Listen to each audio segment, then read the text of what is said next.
We are here for the public lecture of the Ghana College of Physicians and Surgeons as we celebrate 20 years of hard work, 20 years of teaching and learning, and 20 years of the Lord's goodness upon us as a college.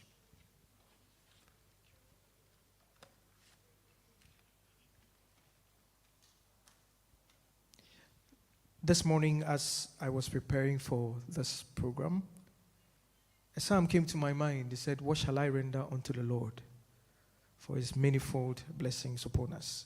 And it is this song and this spirit that we join hands together this afternoon to listen to some great words of wisdom from some seasoned personalities that I would refer to as the ancient of times. On that note, I would like to welcome you. My name is Dr. Nana Kofi Edu Afare, and I'm a member of the Ghana College of Physicians and Surgeons Family Medicine Faculty. To kickstart this afternoon's program, we need to commit ourselves to the hands of God, and to help us do that is one of our own. Personally, he's an uncle to me and a mentor in that regard. Dr. Henry Lawson, the Vice Rector for the Ghana College of Physicians and Surgeons. Please, let's give him a big round of applause.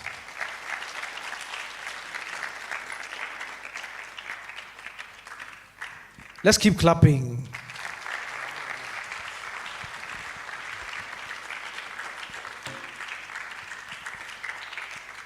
It's okay. It's okay. May we please rise for the opening prayer?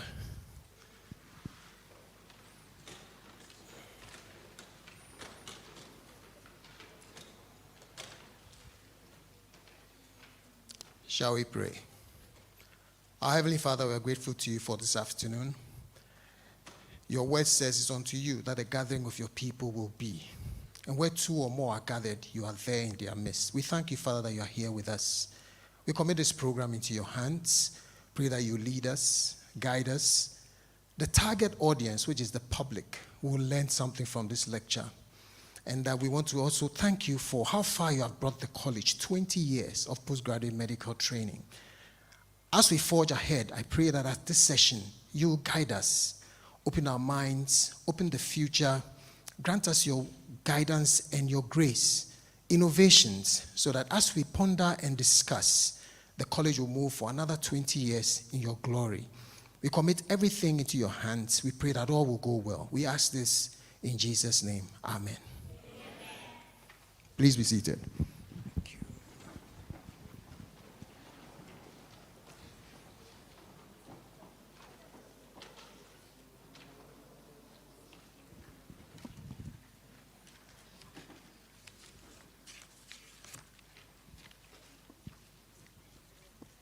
Thank you, Osofo Lawson.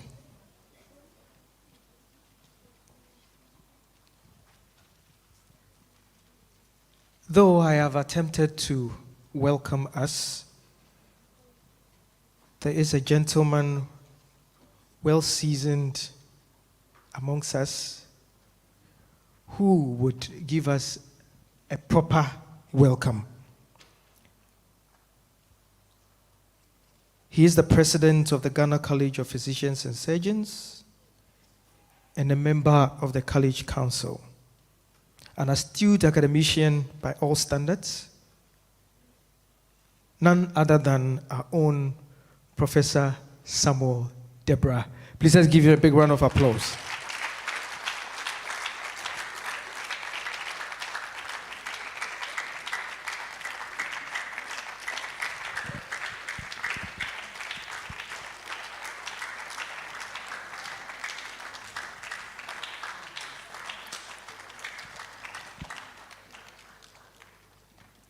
I am not surprised the young are clapping so loud because they all aspire to be like Prof.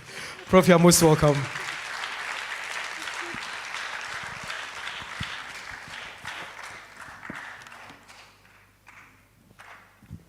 Thank you very much.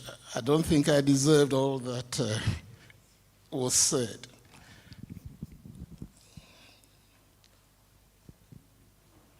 Chairman of Council, Professor Yodi Jemfi, Chairperson of the occasion, Vice President of the College, Rector of the College, Vice Rector, previous rectors, distinguished inviteds,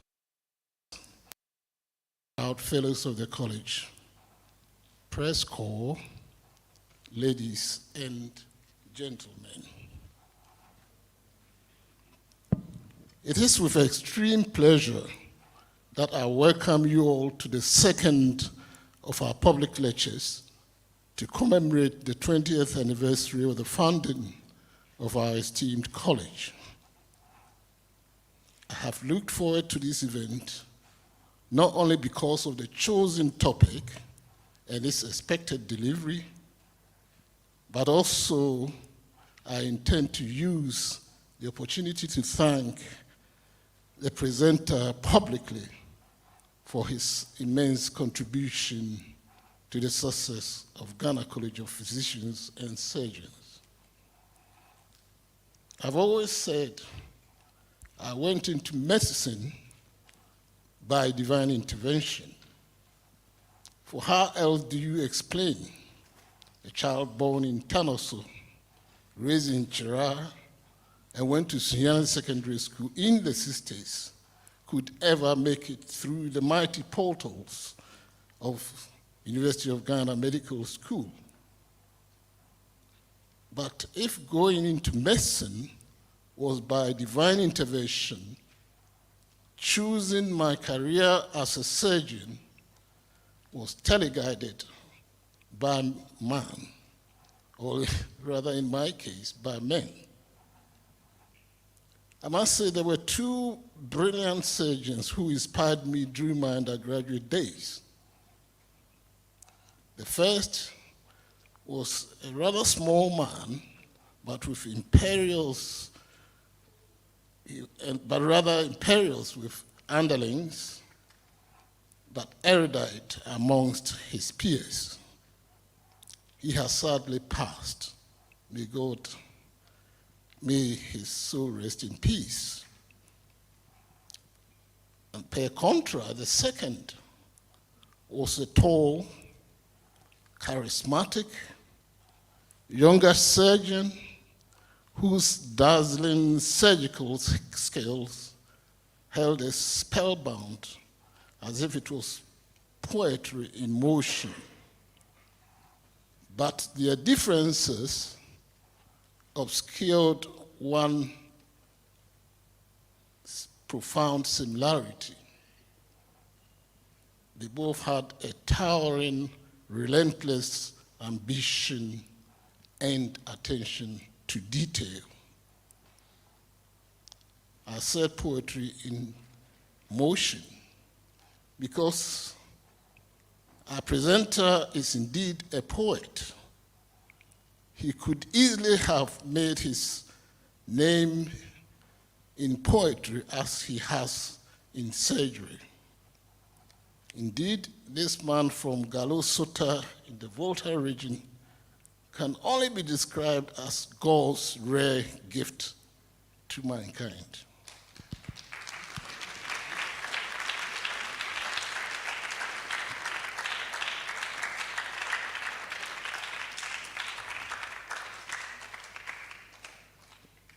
The gestation period of our college was marked by a fractious, internecine debate as to whether or not the college should be formed at all.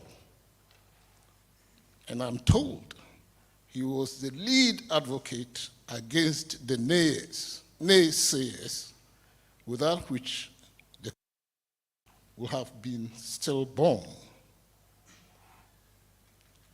The genesis of the college's recent innovative improvements can be traced back to his famous report by his task force. For these and several observations, we say thank you. Finally, let me recall in the morning. Those of us who are surgeons will know this. On old Olympus towering tops, which for non-surgeons was a mnemonic for us to remember the cranial nerves. But who can decipher the hidden mysteries behind Inception, Sankofa, and AI? This is a topic delivered by who else? A surgeon and a poet, our own Professor Ladi Wosunu.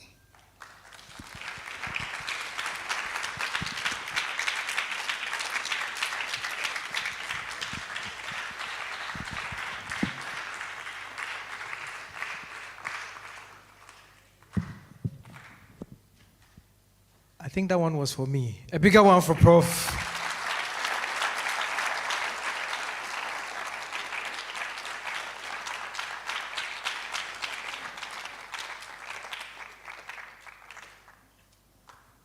An interesting Sankofa and AI. How many of us here remember Chaskele? In fact, let me concentrate on this side. For here, I know everybody remembers Chaskele. How many of us played Chaskele on this East Coast?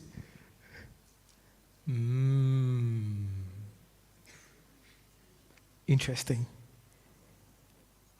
Today, AI comes with Sankofa. I would want to introduce, or actually invite to the high table, the following individuals. So please, if you kindly hear your name, kindly be here with us. Reverend Dr. Joyce Ayi.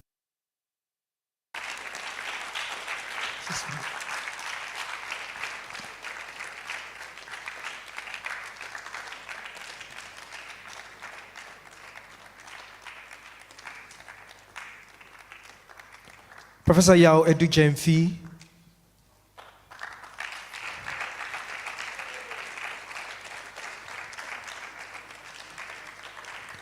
Prof. Sam Deborah.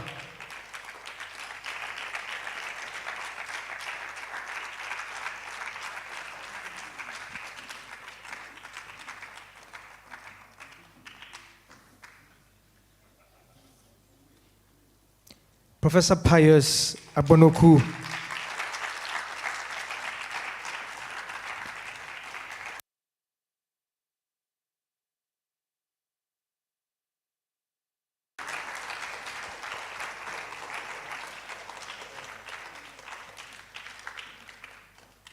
The rector of the college, Prof. Richard Adanu.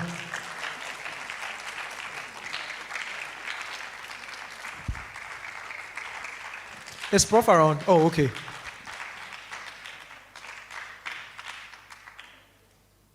And Dr. Rita Lassen Randolph.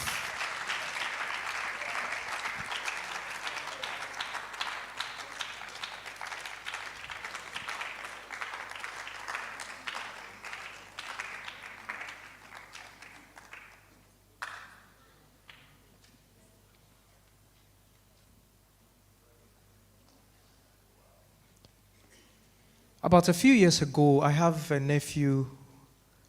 He was in class 1, getting ready to go to school. My nephew's name is Jojo. And he was busily crying one Monday morning. And we asked him, Jojo, why are you crying? He says, I want 1 Ghana cedi. And we asked, for what? He says, I just want 1 Ghana cedi. We kept on asking because he already has a lunch box. He has calipo. He has his lunch in there. He has an apple in there. His mother said, Jojo, let me add 2 fingers of banana. He said, no, I want 1 Ghana cedi. All because Jojo had learned, as smart as he was in class 1, that if you're a student and you are filling a form, when it gets to occupation, what do you write? If you're a student and you are filling a form and you get to occupation, what do you write? Student. But his understanding is that if you have an occupation, you must be paid. So his pay for that Monday morning was the 1 Ghana cedi. So I said, Jojo, you know 1 Ghana cedi won't do anything. Wait, when you grow up, he said, Uncle, you think class 1 is a joke? Why do I share the story? You can see a lot of gray hair upstage, right? Hello? If class 1 is not a joke, then you can imagine what professor will be. Let's give them a big round of applause.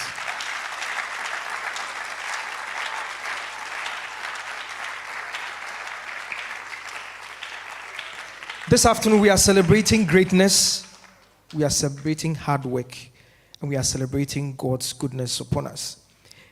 And to help me drive this seat is my co-pilot, who just landed from London, the Queensland, and was actually getting her luggage out. That's why she was a bit late. My only Dr. Florence Akumia. Florence, join me here. Please, let's give it up for her.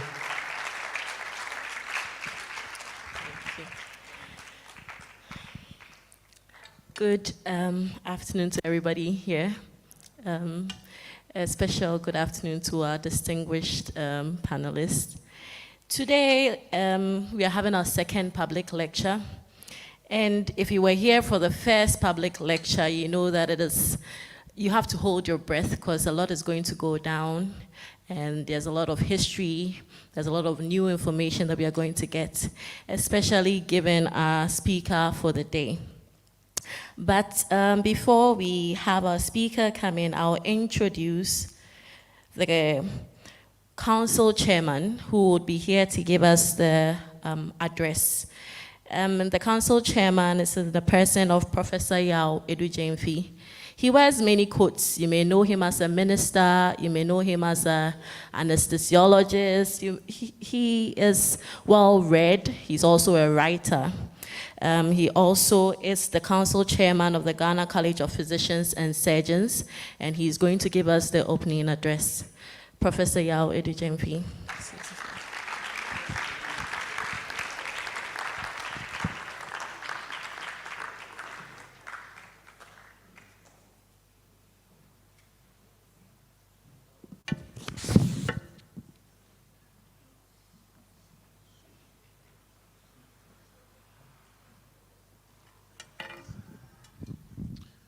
Good afternoon.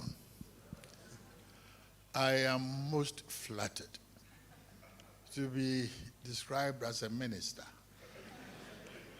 But I'm not sure whether he's a political minister or a priestly minister. I think I would rather want the latter. Looking at my brother sitting here, Professor Frimpong Boateng, I'm sure he's not regretting being a minister, but I'm sure he'll have a thing or two to say about this. Madam Chairperson, guest speaker Zipito, Professor Ladewo Sonu, President of the College, Vice Presidents, past Presidents, and past Vice Presidents, Togwe Watri and Madam, Asafa Achenuno, I haven't seen you for 40 years. Mrs. and Miss Arthur, Rector, Fellows of the College, Fellows of the Academy of Arts and Sciences who are here, members of the college, students. In fact, I recognize all you distinguished people. It's a great pleasure to be standing before you this afternoon to welcome you to this lecture. the second in the 20th anniversary series. And as custom demands, I'm required to make some remarks. At the last public lecture, I indicated during my introductory remarks that the College of Physicians and Surgeons as an enterprise was still, and still is, work in progress. This will continue to be so for as long as the college makes serious attempts to assess and reflect the emerging health needs of our communities and incorporates the dynamic changes into the training programs. I must acknowledge that the college got out to a very good start under the able, innovative, and resourceful leadership and efforts of the first administration that laid down the routines that have guided us to date. The college got a home, a library was established, a museum set up, training started, and the first graduates came out in 2007. Ladies and gentlemen, I applaud those Inception administrators and may God bless them.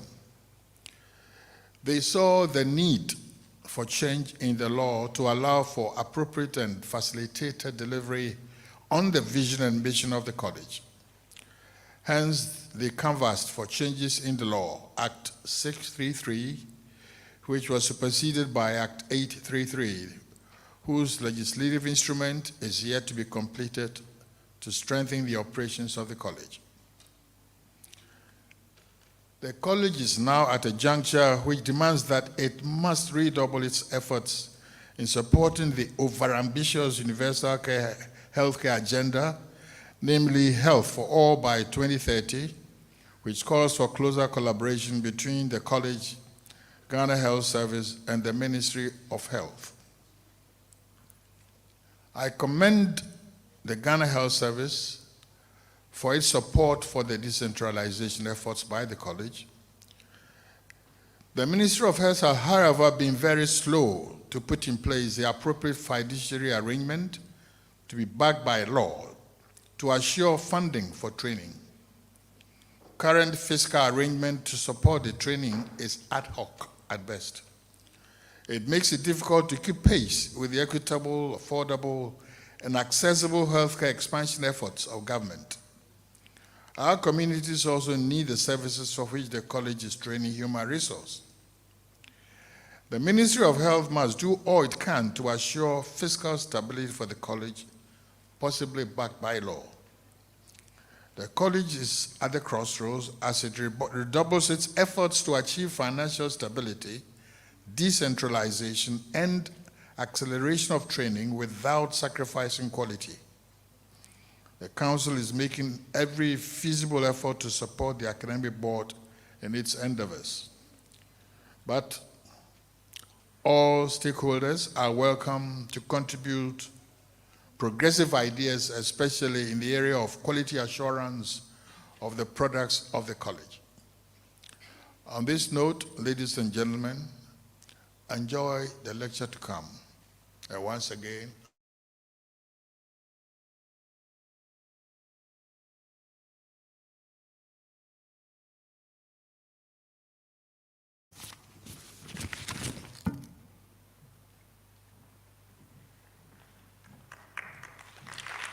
Thank you so much, Prophet Ejimfi.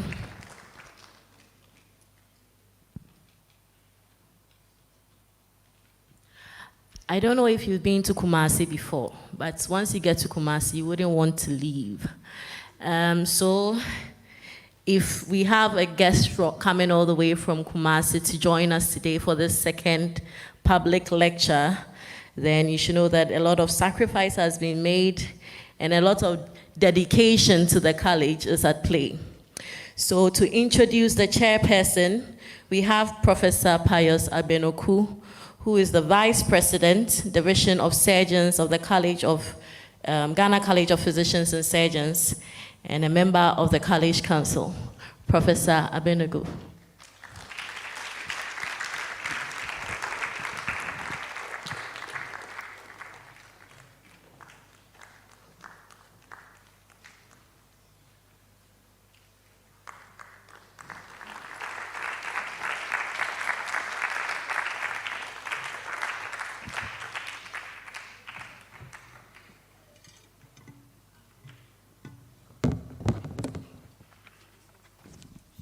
Thank you very much.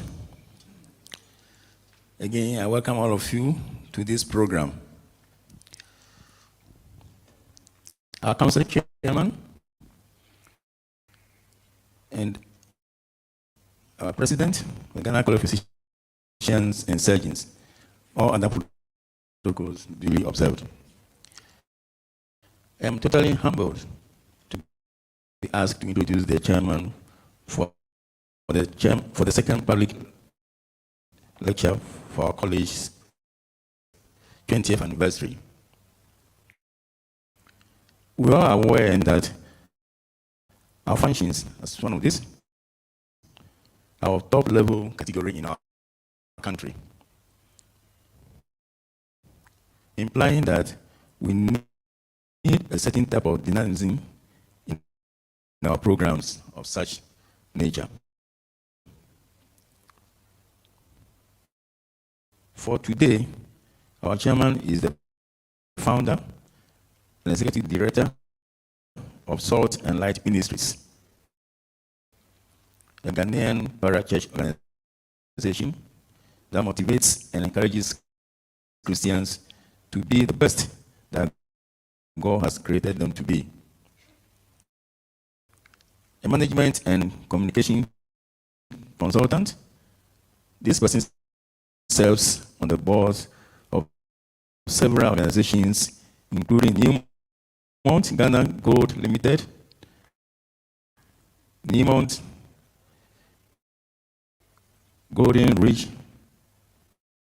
Limited, Shirano Gold Mines Limited, and College of Education, University of Ghana, the Roman Ridge School, Data Bank, Arc Fund, among many others. This person is a former president of the Bible Society of Ghana and the Pro-Vice Chancellor of Central University. In recognition of her, now I say her, so you know I'm referring to a woman now. You caught me, yes? I didn't want that to happen, but it has happened. So let me continue. In recognition of her immense contribution to the growth of the mining industry, the University of Mines and Technology, UMAT, conferred a Doctor of Letters degree, honoris causa, on our chairman in July 2009. She has also received many prestigious awards, including Ghana's second highest national award, the Companion of the Order of the Volta, in the year 2006. She is an honorary fellow of the Institute of Directors and the Chartered Institute of Supply Chain Management. Recently, Central University conferred the Doctor of Communication Arts degree, honorary causa, on this person, important person, in May 2021.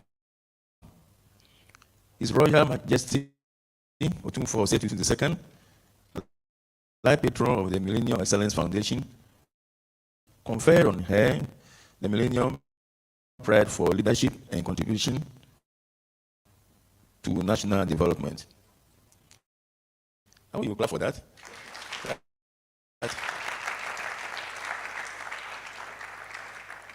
If we took for a conference on you, that was something very great.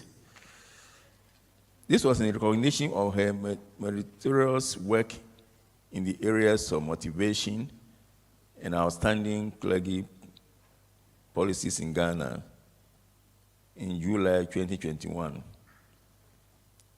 She was honored with a Lifetime Achievement Award by the Ghana CEOs Awards in April 2022.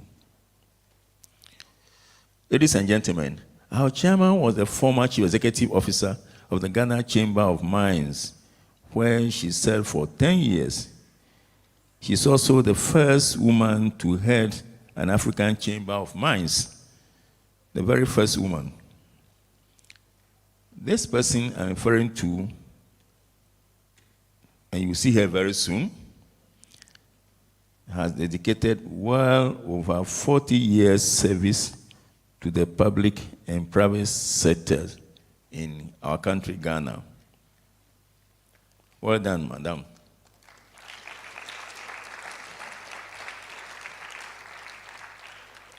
She is the executive chairman of Harmonious Choral and a passionate promoter of Ghanaian sacred, classical, and choral compositions.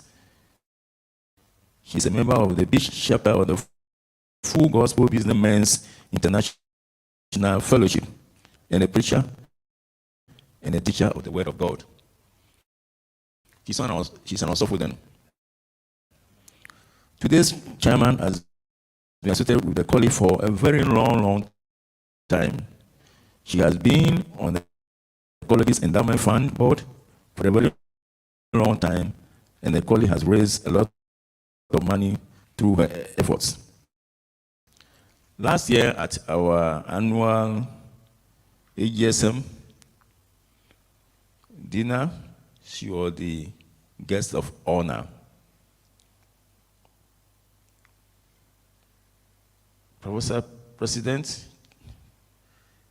invited guests, ladies and gentlemen, I guess after hearing all this about our chairperson, you would be interested to know the basis of all her achievements.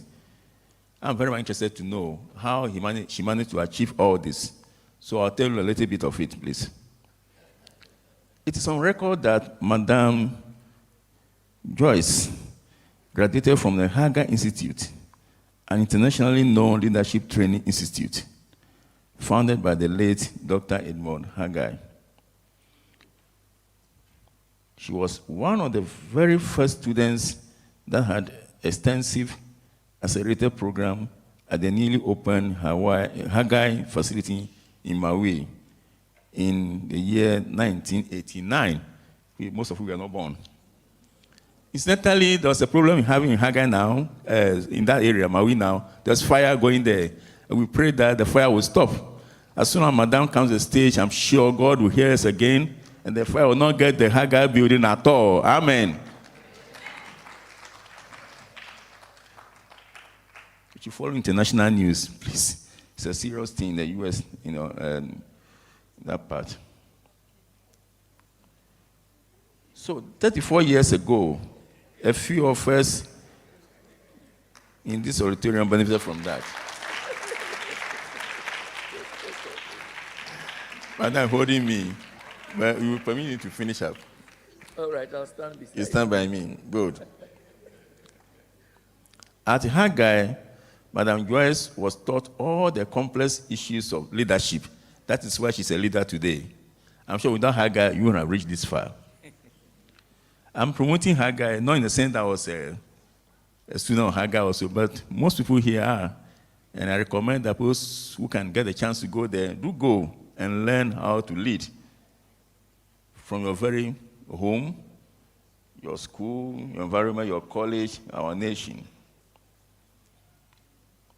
What I told about Madame Joyce is just a little. If we are to go on further and further, we will not live here today. That's why she has come to stop me. So our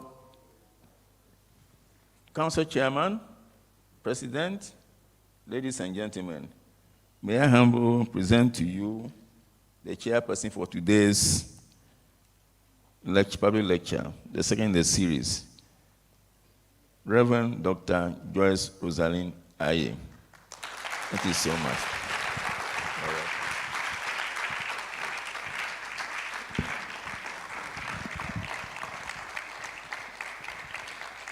Thank you, Professor Pius.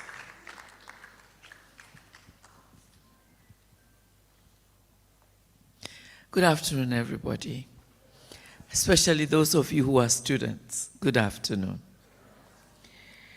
Her Excellency Matilda and I don't remember when we were last your age, which shows how old we are.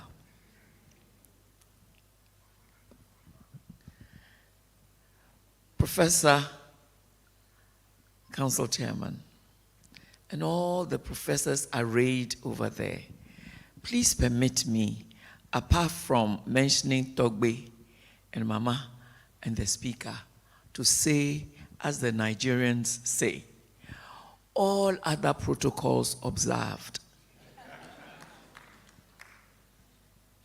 I'm deeply honored and privileged to be a part of this momentous occasion, the celebration of the 20th anniversary and public lecture on, well, the theme I was given was 2 decades of medical postgraduate training in Ghana, but I see here that it is even more interesting. Inception, Sankofa, and AI. I can't wait to hear the surgeon poet speak. This event marks a significant milestone in the journey of the Ghana College of Physicians and Surgeons. And it provides the opportunity to reflect on the strides that have been made, as well as the challenges that need to be overcome in the realm of medical education and specialization. And I'm happy that the college chairman talked of the fact that it's still a work in progress. However, over the past 2 decades, the landscape of medical postgraduate training in Ghana has evolved significantly, shaping the trajectory of healthcare delivery and advancing medical knowledge in our nation and indeed in nations within Africa. Today we come together not only to celebrate the achievements so far, but to rekindle the spirit of innovation, collaboration, and dedication that has brought the college thus far. So let us use this occasion to acknowledge the efforts of those who have tirelessly contributed to the growth of medical postgraduate training in Ghana, from educators and mentors to medical practitioners and policymakers. With hearts filled with gratitude, we extend our sincerest appreciation to each individual who has played a part in nurturing the next generation of specialized medical professionals. For those of us here, we give glory to God for participating in this momentous occasion.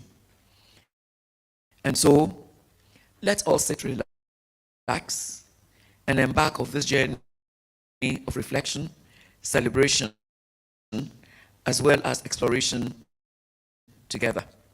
With these few remarks, let me say how very honored and privileged I feel to be the chair for the occasion. I'm glad there's a moderator, and I'm glad that there are MCs. I'm going to sit very comfortably in the chair over there, and I can assure you it's more comfortable than those down there. College, these chairs are most unfriendly to seniors, and so perhaps you should do something about it. Thank you.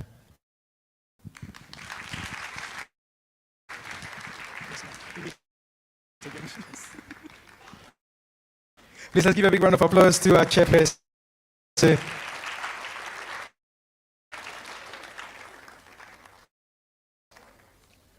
Prof. Abunuku, please forgive me. I should have given you the warning sign. So the last time I tried reading her profile, when I started the first 2 sentences before I realized she was beside me, all I heard was, "Give me the microphone." And what could I do? As to say, "Yes, ma." Thank you very much, Madam Joyce. So we have the moderator and no other person than a big sister and a mentor again to me way back in Kumasi. I was her resident, actually a house officer and her resident. She's a health manager and an ear, nose, and throat surgeon. They said if you want to confuse them, they say otorhinolaryngologist. Hello, have I confused you? Not yet. So what is auto? It's not automatic car. And she's worked in this space for about 18 years. She previously practiced at the Confanochi Teaching Hospital as an ENT consultant. But since March 2020, she has been the Deputy Director of Clinical Care, the whole Ashanti region, under the Ghana Health Service. Interestingly, she took up this position when the nation really needed dedicated and experienced hands during the COVID-19 pandemic. She obtained her MBCHB and Master of Public Health from the Kwame Nkrumah University of Science and Technology, and is a fellow of the West African College of Surgeons and a fellow also of the Ghana College of Physicians and Surgeons. She also happens to have been among the first batch. Hello, somebody say first batch. First batch of residents to write the membership exams for the Ghana College of Physicians and Surgeons in 2007. 2007, I was in second year medical school.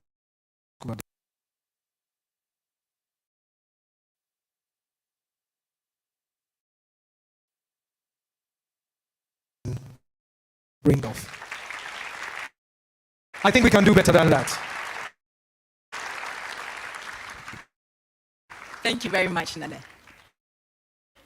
Madam Chairperson, Reverend Dr. Joyce Ayi, distinguished invited guests, ladies and gentlemen, I feel very honored to be called upon to moderate our second public lecture, even as we celebrate our 20th anniversary. I must say that not only did I witness the inception of Ghana College, but I participated in it as a candidate. So in 2003, I had obtained a diploma in otorhinolaryngology from the West Africa College of Surgeons, and I had passed the primaries to pursue the fellowship of West Africa College. And then Ghana College was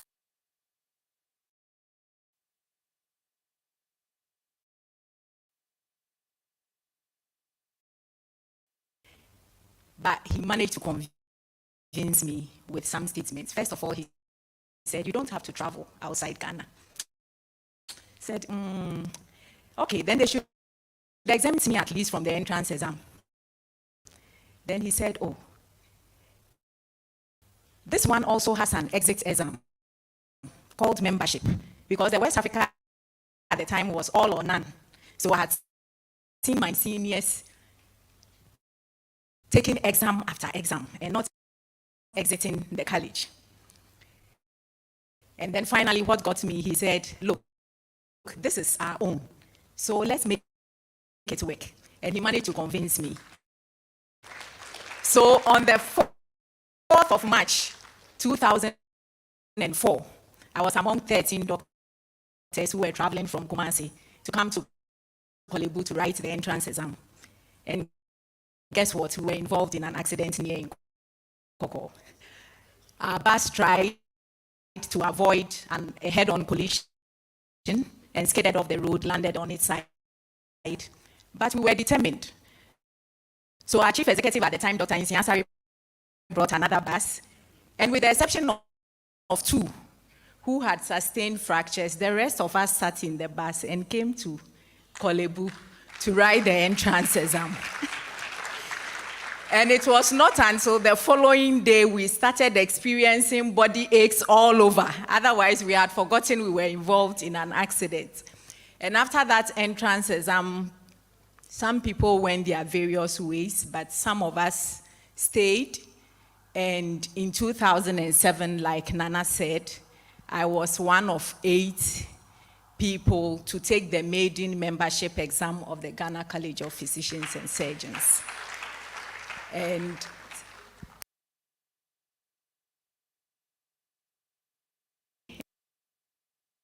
up to its mandate, the primary mandate, I must say, of training specialists in medicine and surgery and related disciplines. I have seen the college evolve and improve, and it is my hope that the college will continue to improve and stay relevant to new demands. And I believe it's part of that reason we are gathered here this afternoon, and everybody has been alluding to the interesting theme, the Ghana College of Physicians and Surgeons 2023, Inception, Sankofa, and AI. And I also can't wait to listen to a very renowned professor of ours dissect this topic. And I must say that I'm not worthy to unlace his sandals. So to introduce him, we have another distinguished professor of medicine and therapeutics and our former rector. So please help me welcome Professor David Oforiaje to introduce our speaker for this afternoon.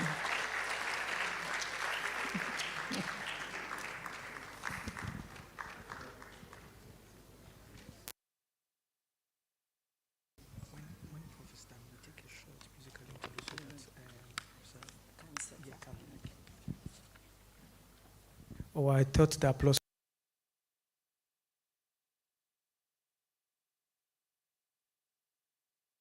Pleasure of saying all kinds of things about me. Ladies and gentlemen, I think everybody in this room knows each other by now. And my job here is not to introduce myself, but to introduce the speaker, who has a very interesting topic. And everybody keeps saying Inception, Sankofa, and AI, inferring that AI is artificial intelligence. The man is a poet. What I don't know is whether the word is I or actually AI, but we will see.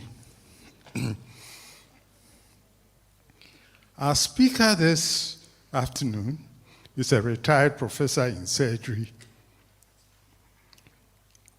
a creative writer and a philanthropist who was once known as Lade Wosonu, Professor Lade Wosonu. Please note that his Lade has an accent aigu on the E. So if you don't pronounce this properly, you get into trouble. He has recently, actually in September last year, was made the stool father of his clan. So he is now addressed as Jupiter Professor Lade Wosonu. I hope I got the pronunciation correct. I practiced all night. He is an old boy of Presec, massive guy. He also went to St. Augustine's College in Cape Coast, where he is always remembered by the sharp edges of the creases in his khaki shorts. And then he also went to Glasgow University. And at Glasgow University, he made several achievements, and he collected all the prizes in medicine between the second year and the final year, and the gold medal for that year also. He was the first African, actually, to be awarded that gold medal. And several years later, when I was in Glasgow, at the hospital I was at, I was repeatedly asked, "Do you know Lade?" I said, "Lade also." And I said, "Oh, I know him." But interestingly, most of the people asking me were female. So I thought, he also did got the Commonwealth Award for Promising Young Professional. The Ghana Academy of Arts and Sciences in 2016 elected him a fellow of the Ghana's Maiden Learned Society. So he is a fellow of the Ghana Academy of Arts and Sciences. He actually became the treasurer in 2021, but stepped down because of ill health. He is also a fellow of the Royal College of Surgeons of Edinburgh and also of England, and a foundation fellow of our great college, the Ghana College of Physicians and Surgeons. He also is a member of several academic societies and things. I won't go into the list is very long. In the mid-1960s, he was actually working at Kolebu Teaching Hospital with the famous surgeons like Professor Eastmon, Professor Bedu, Professor Korte, and Professor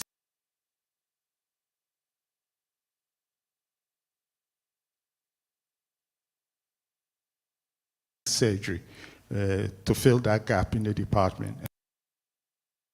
Organized at the Hammersmith Hospital. His assigned research project was actually a novelty. It was to create a skin-lined hemithorax. Hemithorax is half the lung cage. To develop this in experimental animals. His findings eventually contributed to the debate on lung transplantation versus artificial lungs. And now we can do lung transplantations based on some of the results of his findings. From 1976 to 2014, he left the shores of Ghana and worked in Zambia as the head of the Department of Surgery at Lusaka, and then he went to Saudi Arabia and worked at the King Faisal Hospital in Draman.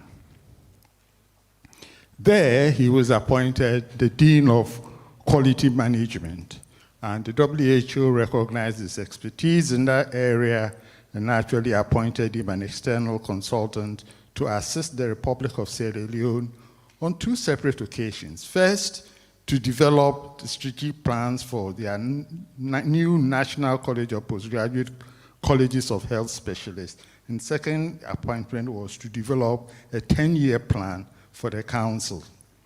He's also provided consultancy services to University of Health and Allied Sciences at Ho, and I must add that has been very instrumental in the development of quality management in the Ghana College of Physicians and Surgeons.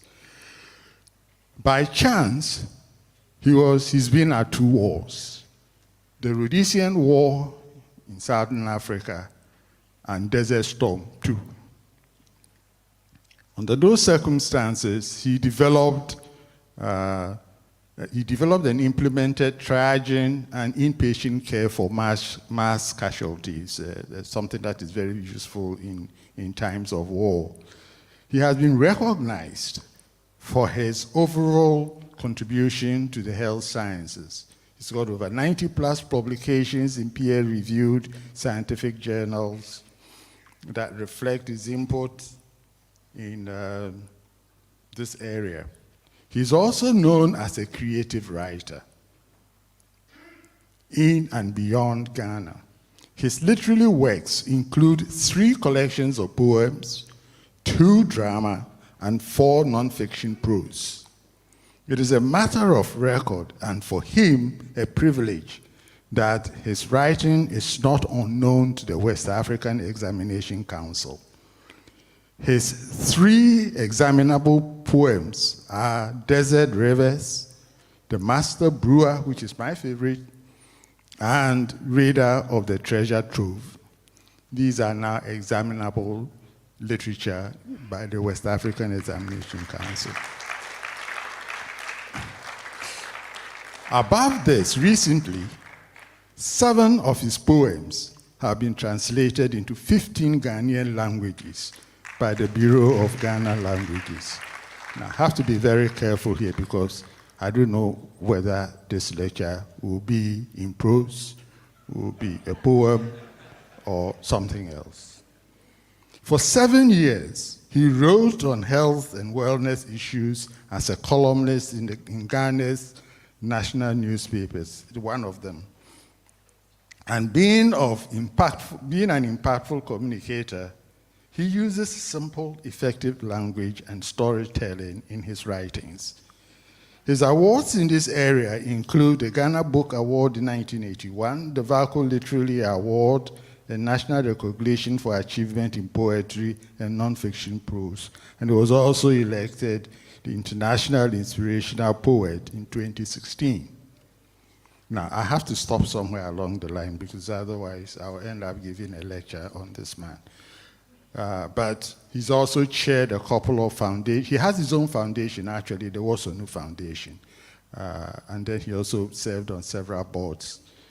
Concerning medical associations, he is or was a member of the British Medical Association, the Zambian Medical Association, also the Ghana Medical Association, where at one time he was the secretary for the Greater Accra region and actually became the Secretary General of the national body at one time. And finally, he was among those who advocated establishing the Ghana College of Physicians and Surgeons. I think that's a whole story by itself. And he has since been awarded for his contribution to the establishment of the college. I think that was about 10 years ago when we did our 10th anniversary. Okay. On my part, I have known Professor Wosonu since 1974 when I was a medical student on his ward. And I think we never lost touch after that. We still talk and I still get emotion.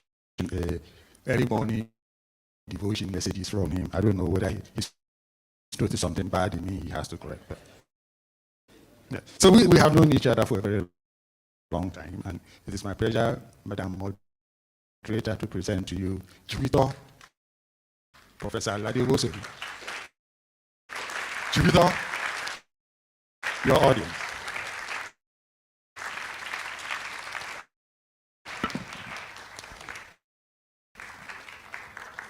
Please just keep clapping. And as Prof gets ready to give us that magical moment, can we have a short musical interlude of about a minute or two?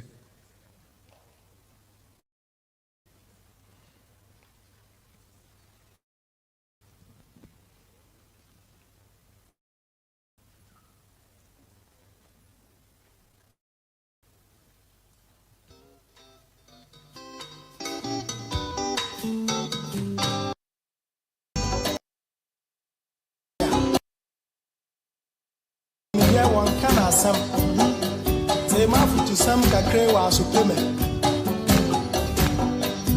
Yo kofi, oh man ya woman, oh man ya mana.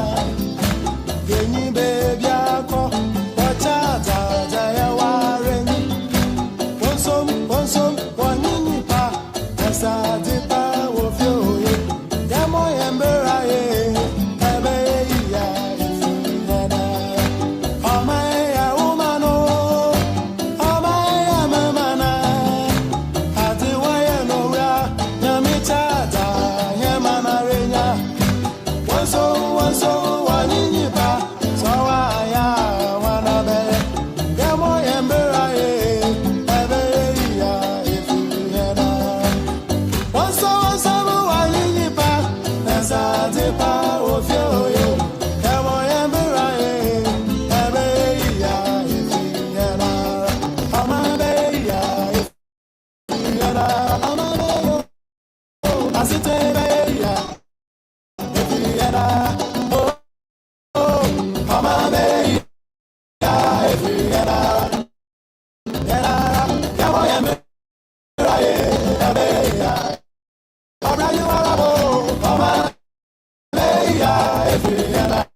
Ladies and gentlemen, esteemed scholars, great physicians, Nime Name Tukbi Mamao. We stand before you today to unfold the remarkable tale of the Ghana College of Physicians and Surgeons, a journey intertwined with the concepts of Inception, Sankofa, and the ever-expanding world of artificial intelligence. We present to you Professor Lade Osonu.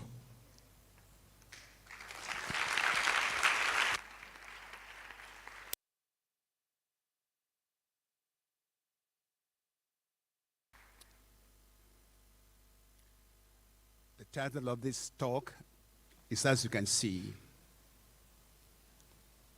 and put the lights off, please. Lower the lights, please.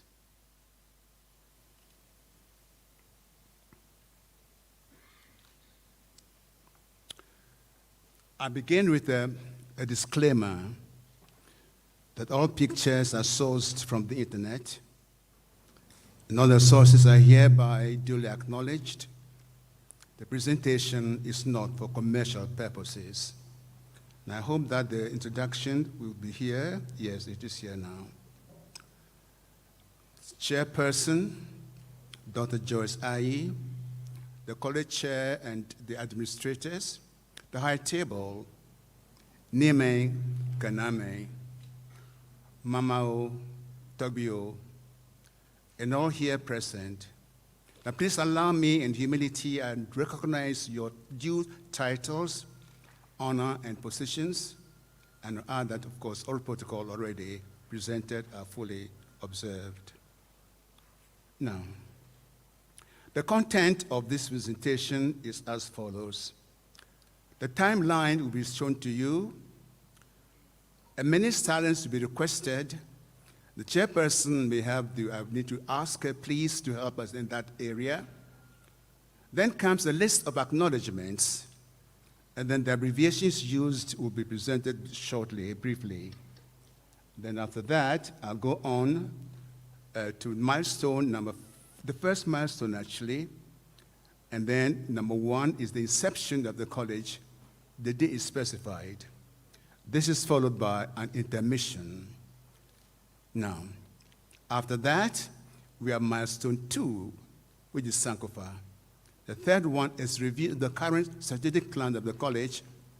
Then we have a novel environment of AI and beyond, takeaway message, and then we have something in gold, the final liberation.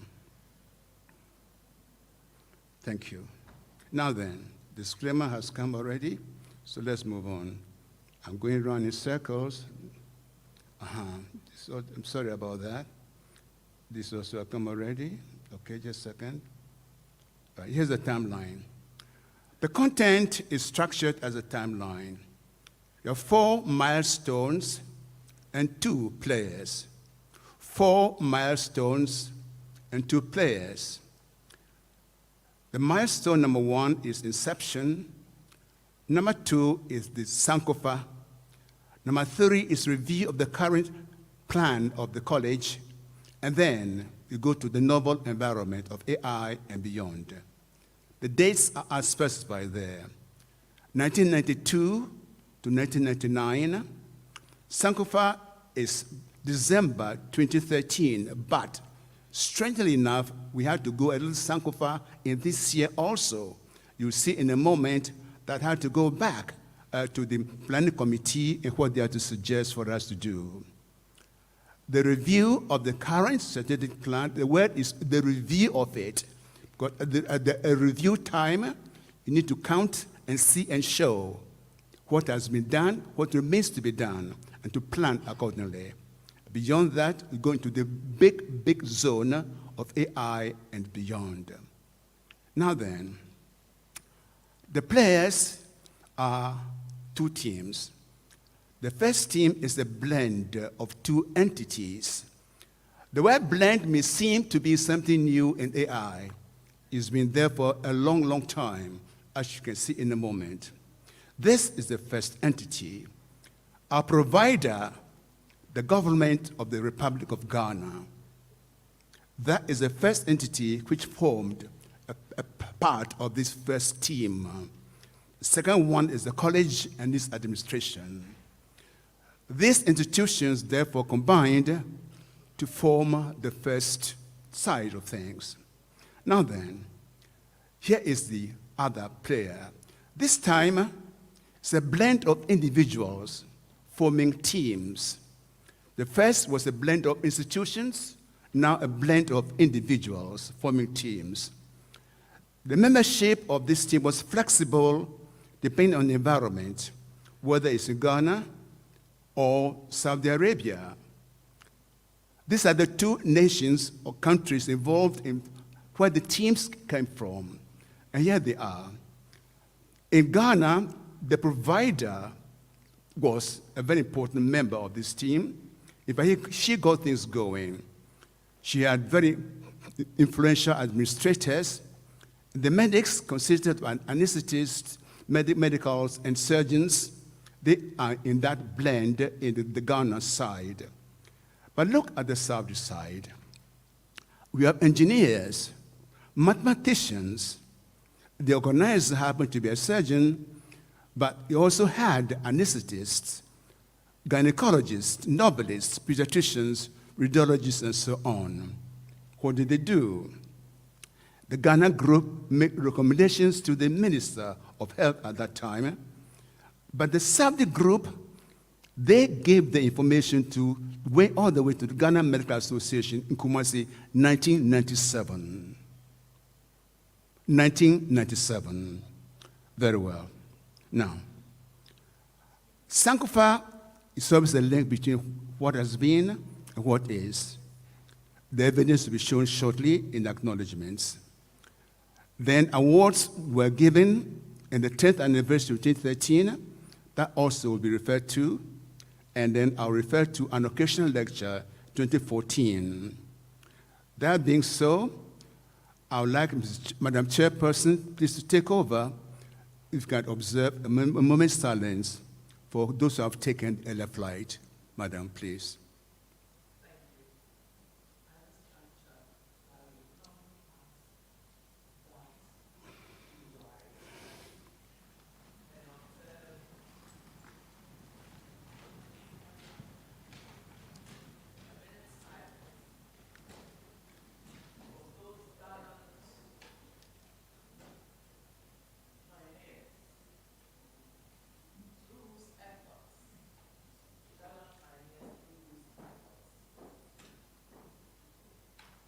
This institution was not only established, but kept going till now.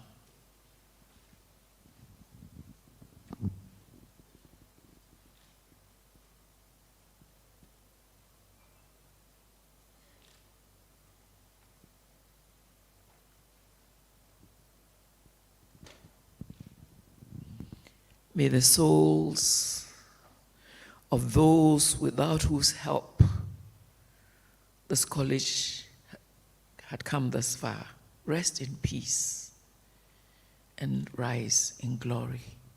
Amen. Thank you. Thank you, Madam Chairperson. We'll no longer mention the departed. Now, as I stated, the acknowledgements are quite a number. I thank the merciful God, the Almighty, for enabling me to be here. As was mentioned earlier, I've had one or two health challenges. It hasn't been easy, but God has been so kind. I place on record, therefore, my thanks to those who got it going.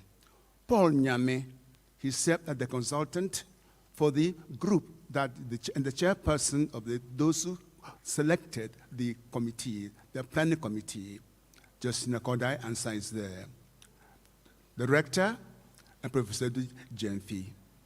You can see that against his name, 1966 to 2023, and God willing, only God knows, and ongoing. Now, Dr. and Mrs. Eunice Brookman Emerson, the then Honorary Minister of Health. He invited Dr. Jemfi and this speaker to serve as external advisors on the task force on postgraduate medical college for Ghana. Albert Amwa, he had initiative and untiring follow-up effort. David Oforeje, the past director of the college. Then the Ashanti division of the GMA for the invitation to speak at the GMA annual general meeting, October 1997. Then, Sir Professor Dr. H. Brobe, at that time he was the president of the GMA. This is the first list of acknowledgements. The second list. In the eastern province of Saudi Arabia, a blend of 11 other Ghanaians, medics and non-medics alike, we gather for brainstorming sessions. These are the fields and names. The mathematician, Yao Fiagbaji, engineers, Kweku Timeng and Sam Somwa. Two young medics, Osbert Ajay, a radiologist, and Isaac Odame, pediatrician. And five no longer so young others. So there you are, we have a blend of the young and not so young. Professor Jemfi's name comes again. George Ankrabedu, internist and also clinical hematologist. Emmanuel Labi, internist and clinical pharmacologist.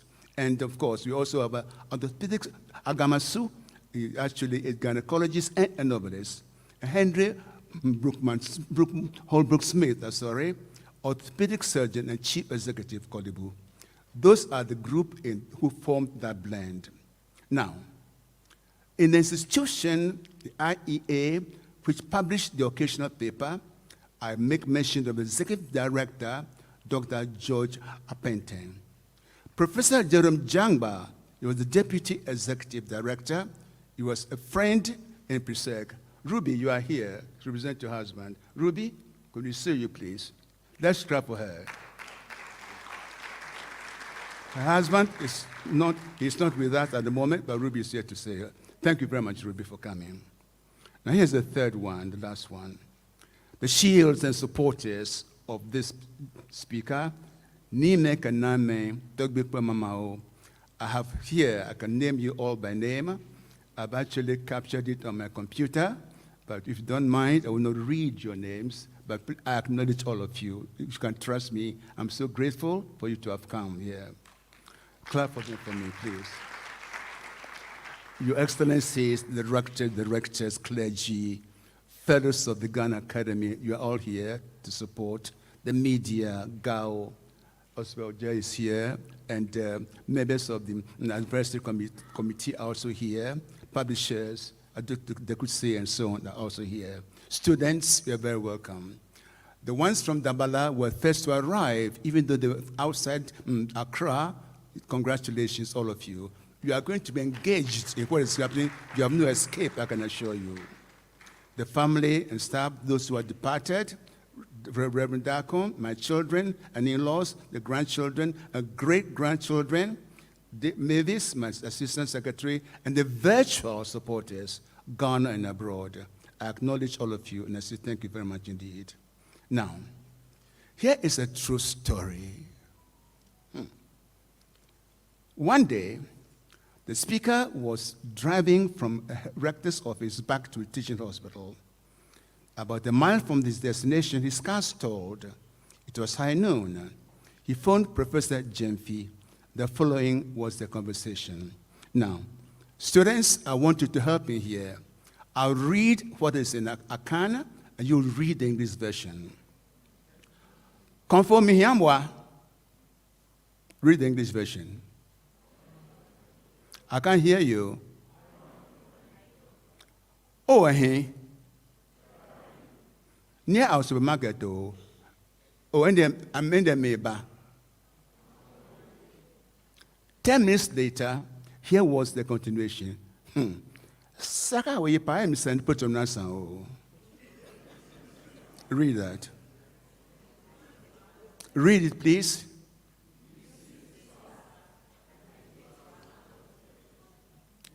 Saka, we put on Nasan. Professor Jemfi, I need your help, please. Where were we? What's our coordinates, please?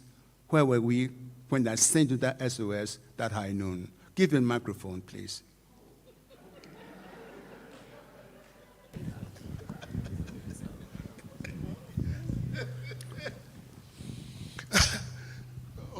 We were in Saudi then.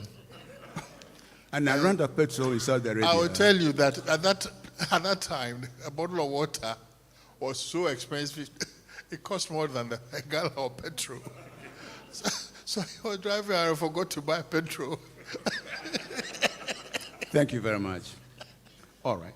The abbreviation I'm going to use, I will not waste your time with them. Here they are: AI, AGM, the college, GMA, IEA, KSA, and so on. I will not waste your time about that. But here we are now, the first milestone, the inception of the college.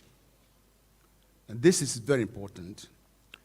We have in custody this booklet. The title is there. This booklet is something very important.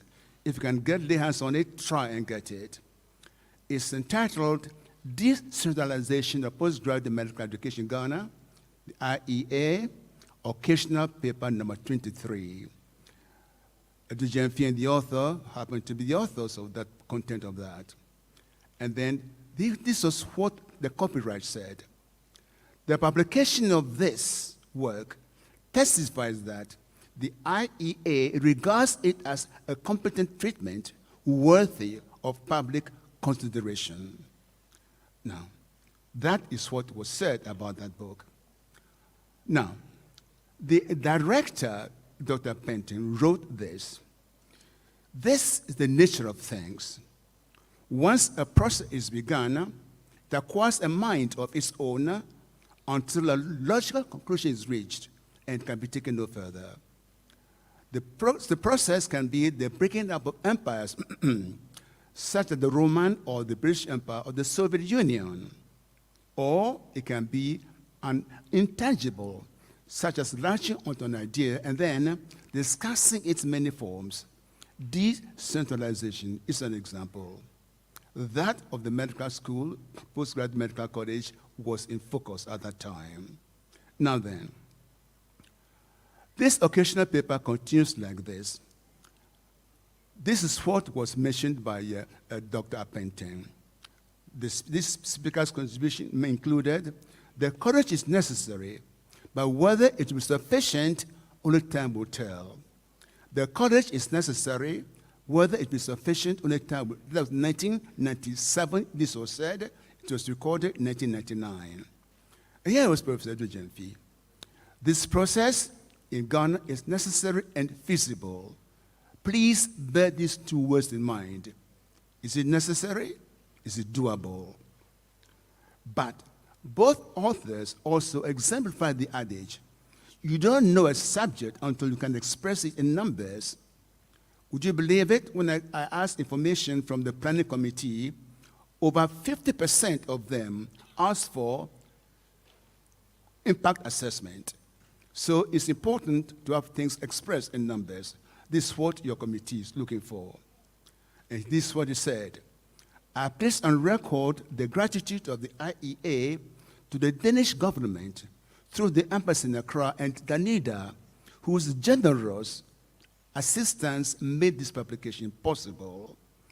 I refer to this input because we're going to come to it again. We talk about Sika, money, Aga, Koba. Thank you. The Daily Graphic editorial appeared in that month of February 1997. It was 8 months before October 1997. And this is not new, it's the Daily Graphic. The editor was Mr. Elvis Aye. Forgive me, but this is what it says. Daily Graphic are focused on the editorial. The case for postgraduate medical college, that is the editorial. The editor was Elvis Aye. But just look what is happening there on that page. What page is that, please? Page 5, Thursday, February 26, 1997.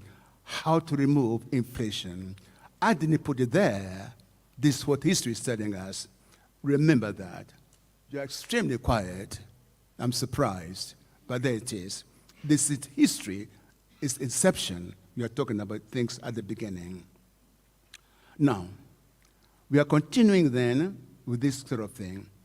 The events which prepared the input for this section from the AI lecture are not summarized. Remember, the lecture was 1997, but, sorry, that was the lecture, but this publication came there. The reference is at the bottom there. You can see there, 22 to 53 pages. It's quite extensive. If you want to get hold of it, I recommend strongly that you do. You'll find it quite interesting. The history of postgraduate education in Ghana happened in October 31, was a defining date. The day after a long incubation period, the college was born in public. It looks like a young eaglet at that time. The place was the Garden City, Kumasi, the occasion with AGM of the GMA. That was when it was born in public. Take note of that. Continuing the way forward, submitted the 3 assigned speakers to take care of business at that time. This is very important. We had to deal with a sub-theme. These were the assigned speakers. Number 1 is challenges for the future. The assigned speaker was Dr. A. Asamoah Ban. Is he here? Clap for him, please.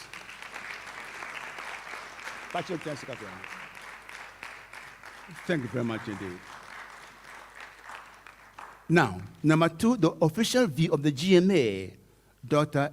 Wiridu. Is he here? We'll clap for him anyway. Maybe it's online. Then, the structural requirements we were assigned to Professor Gordon Smith, but he sent his apologies.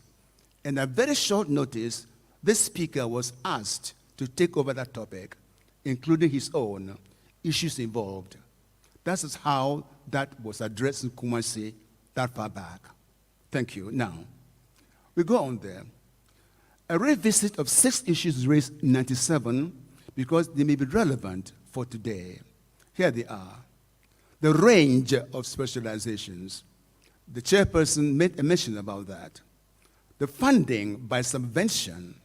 You made mention of CICASEM. Change management. Junior hospital doctors. I want to know the number of residents who are, the junior residents who are here. Show your hands, please. Junior residents, are you here? Any of them here? Please, let me see your hand. Nobody's here. All right, no problem. What about the mature residents, the senior ones? Any of them here? Aha, 1, huh? Okay. When I'm talking that section, you have to respond to what I'm going to say. And then the story about tutors. Fine. The range of specialization shall expand. That was predicted. One cannot arrest the process of division. It is part of growth and development. The college shall be plagued by the birth pangs of subgroups, anesthetists, dentists, dermatologists, and so on. They shall demand not just separate sections, but different colleges. When this happens, as anyone can predict it shall, let it be handled with grace and dignity. The page is there, page number 30. That is when this was cited. Now then, it says here, on a lighter note, this thing called specialization, the range of shall expand, but please, it's not the free for all, though. It's not the free for all. We cannot, the Ghana Health Service is not offering health transplantation on demand, although some of us can do with health transplantation immediately. I have a motorway right now. So, for the time being, the college can safely delay graduating specialists in health transplantation. Am I right? Clap for the college for discernment. All right. Now, another issue is funding. Funding. The college must access funds which must be adequate, regular, and inflation-proof. That was 1997. 1997, it was recorded after all that blending from Saudi Arabia here and so on, the funds must be adequate, it must be regular and inflation-proof. Beware the subvention as your main source of funds. The college tends to rely on subvention. It's a vintage wine dispensed by a miser. It can run dry when you thirst most for it. And this is the man to avoid. This young fellow, Napoleon, he closed a whole college in Venice in 1801. Why? His age was just a middle grade registrar, but he did it because he had the authority to do so.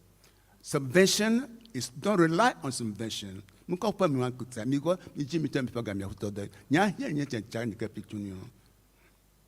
Change management, there are 2 slides on this one here. To many colleges in Africa, including Ghana, a role model is the College of Surgeons in England. But history tells us that whenever that college tried to introduce change, it met resistance. All right. 2 examples are given. 1, Board of Examiners. 2, audit of clinical work.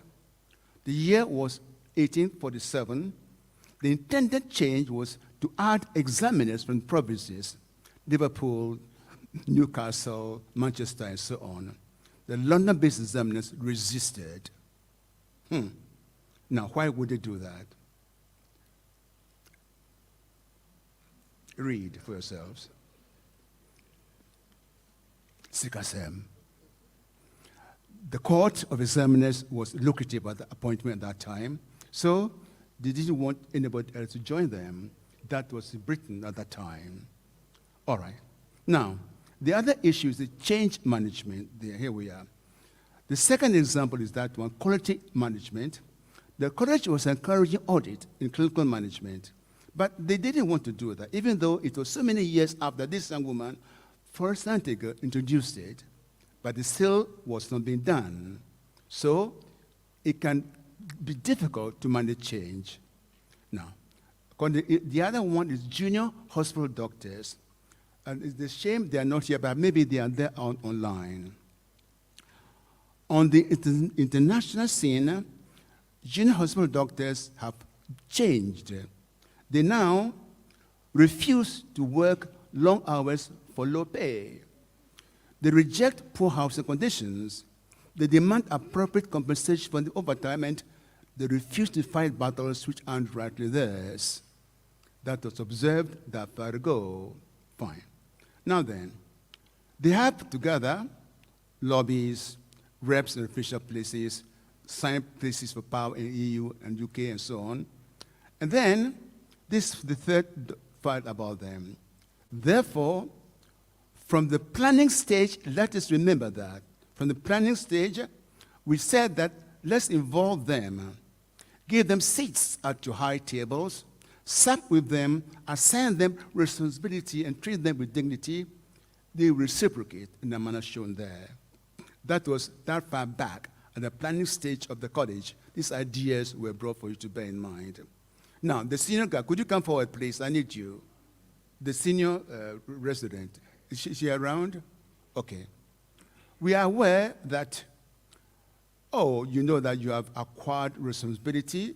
Sometimes they're called extra luggage. You have a spouse, you have kids, you have loans. You have a preference for working conditions. You are concerned about your housing.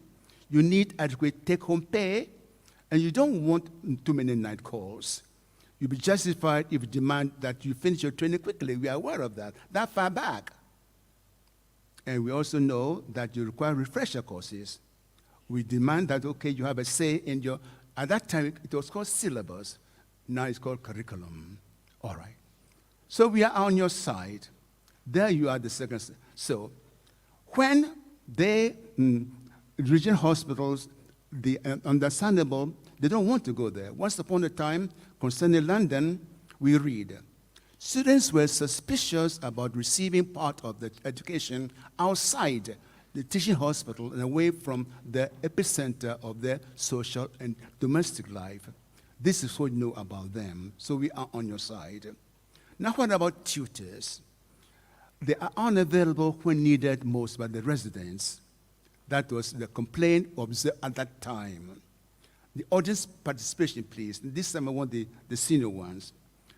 It says here, Madam Chairperson, students complained about A, canceled teaching sections, 2, reduction in the skill of supervisors, 3, it says here, number 3, reduction in the skills, okay, of which center this statement true? These 2 points were made about them.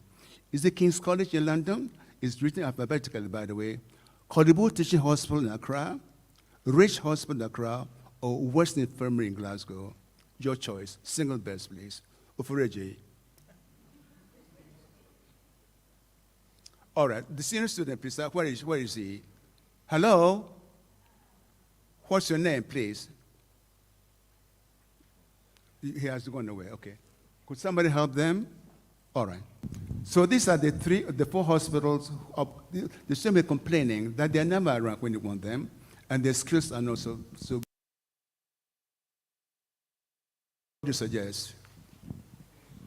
King's College. All right. Anybody, any other suggestions? Say that again. All the above. Okay. All right. The unavailable tutors, as you mentioned the answer, the correct answer is King's College, surprisingly so. Therefore, this idea, let it be understood, the tutors when most needed are not there, please, is not peculiar to Ghana. It can be occur anywhere. Thank you very much. Let's move on. Now, the intermission. Intermission. Madam Chairperson, this courtesy of the Ghana Education Service, Mrs. Achampong Prisek, John Saki of UCC, and that book called Cockcrow. From then, this poem was written, there's a reverse, and it's only 14 lines, and not more than 14 lines. Any of the students read Desert Rivers before? Any of you? Not even the junior high? No, all right. Let's share Desert Rivers, please. Desert rivers. Deserts too have their rivers, entombed from birth in earth, waters mightier than waters, lie hid from glare of sun, and winds that dry, roofed not by sky, but rocks that do not always hold. These run their unwitnessed course to their unwitnessed end. Without a sound, they gush into bowels of seas far, far away from the unaided human eye. If you cannot see my tears, it does not mean I do not cry. Now that is Desert Rivers. I'm done.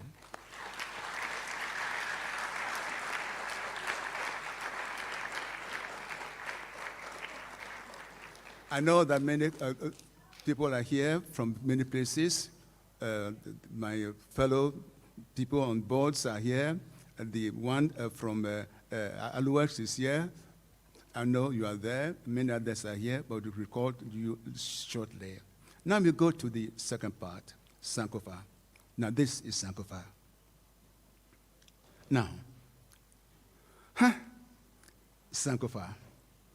Madam Chairperson, the sources to inform this milestone are these: the college's 10th anniversary and some awards given 11 December 2013, an occasional lecture called Medical Education in Ghana, the Beginning, the Present, and the Future, and the feedback from the chair and members of the planning committee, which I had to go and Sankofa because I had planned the lecture before they gave me this input, so I had to go back and readdress it. Over here, the topics are these 5. A roll call of award at that time, a protocol of unfading stars of the college, and 2 others. Our culture, our mother tongue. Research topics are always at your feet, and from the planning committee, they want information about brain drain. All right. Now, who are you? Where are you going? Hello? Where are you going? You are going to eat? Okay, fine. Here we are then. Take a note about this. Ghanaian Times Award 2013, December 14 is there. And our honors were given at that time. The Jamfi and the speaker, among others, Professor Freje mentioned that earlier, we were given an award for what is mentioned there. The youth were advised, the organizers were commended for recognizing the good work of others. Let's move on, it says here. The youth were advised to render service without counting the cost, since somebody somewhere would be watching and at the right time will reward you for your sacrifice. The category of awards were these: distinguished service, outstanding achievement, meritorious service, and others. And then this is the person who recorded it, Lawrence Marquis. The date is specified there. Okay. The names about these are in cost today. The Distinguished Award, Paul Nyame, George, Samuel Fosama, David Fureje. Outstanding Achievement, the names are there: Ken Dazi, Sego, Ankra Bedu, Bruce Tego, Ahmad Achambo, Kwe Achampon, Ediabwa, and so on.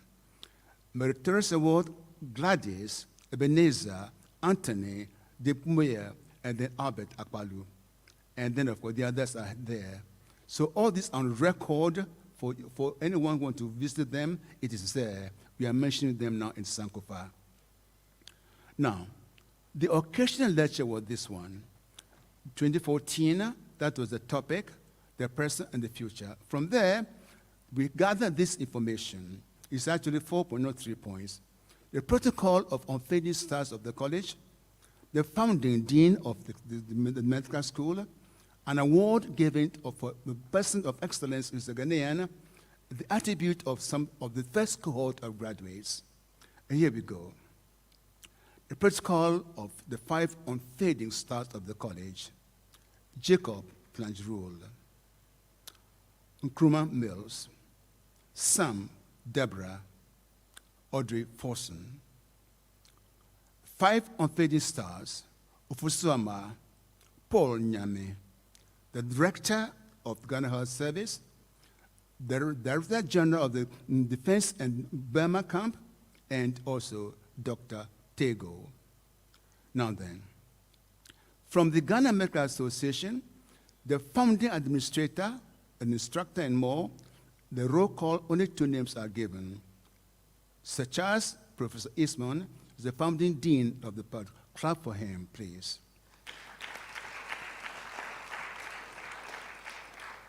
And then, we note here, no nation can do it alone. Bear that in mind. An example of recognition of a Ghanaian, and here it is. The name is Professor Isabella Kwache. 2019, she was a recipient of that award there by the American Society of Tropical Medicine and Hygiene. Clap for her. And during the speech, it was noted that it was an honor for a female scientist who is an icon in research in tropical medicine. Your good work also be found out. Now, what about this one? The attributes of the first cohort of graduates, I pick only one, that is bravery. The year was 1970. The focus was cholera at that time. The outbreak was at a place which is very difficult to pronounce. The first doctor to be there are these 3. Kofi Do, you are here. What are you, Kofi? Thank you. JT name. JT, are you here? Doctor name. Jonge. Onyeba.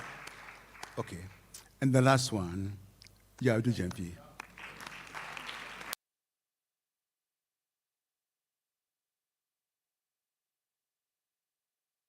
The most important topics we are addressing today. The youth are here in large numbers.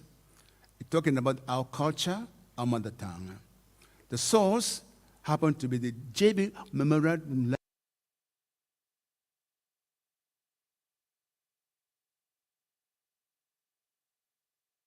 there. We have had exclusion criteria when talking about JB Dankwa. They are law, partisan politics, completely from our discussion. master in creative writing using his mother tongue, Chi. I wish I could write an Ebe, but I can't. I'm disgraced. I'm so sorry about that. The relevance, therefore, of this concept, of this thing that he did in Ghana today, let's visit that in the next 2 minutes. Number one, the benefits of being bilingual. I want the students to listen carefully, and the teachers among us also remember this. And when you go home, I hope it will make you change something they're doing. This is research-based evidence. The source is at the bottom there. You can research it or check it out yourself if you want to. The focus is only on this one, the benefits of cognitive and social linguistic skills. Only that's the focus. And here they are. The infants who, it says here, are raised in bilingual setting are more flexible psychologically than those raised in monolingual environments. They retain their perceptual flexibility into adulthood. They find learning a third language easier. They develop enhanced critical rate-limiting skills such as attention, inhibition, and switching. All that you gain by speaking more language than a foreign one when you're a child.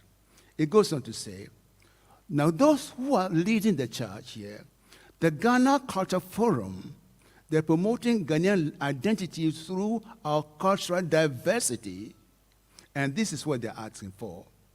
The other organizations are, I hope the Ministry of Health, Education Service, the Bureau of Ghana Languages, Writers Association, prominent citizens are doing all that. And then there are some individuals here. For example, Boateng of the BGL, Chris Kra, and Professor Kofi Anyidoho, Nana John Apenteng. I'll indicate in a minute how roles they are played in this thing. These are the ones leading the charge here. Anyidoho is advocating that we use the language as a medium for instruction in creative in university, including exit exams. He had experience about that. The Ghana languages in East and West Coast, the Voices Without Borders. In Togo, they give awards to those who write the poems in the Ewe language. This is what John Apenteng is saying. The Bureau has done something novel. They translate poems into Ghana languages by other writers. Some 50 years ago, writing Ghanaian language was frequent. Many educated Ghanaians could do that, but these days, I wonder how many of us. I myself, I'm guilty of that. Therefore, two consequences of speaking foreign tongues instead of a mother tongue. This is one of them. If bilingual adults develop Alzheimer's disease, they show the symptoms about 5 years later than the opposite. This is because their brains compensate for the disease through the skills they've been using all along. Attention, inhibition, switching. You've been doing that all along. But look at this other one. Monolinguals can end up as being psychological cretins, although their genes were from the mothers or the parents. They're meant to be giants in both fields. Take note. Please take note. Thank you very much. So, this is what UNESCO is suggesting as the way forward. You have threats to what is happening. You have access to be addressed. You have diversity. You have asset. This is what UNESCO is saying. And then it's saying that, yeah.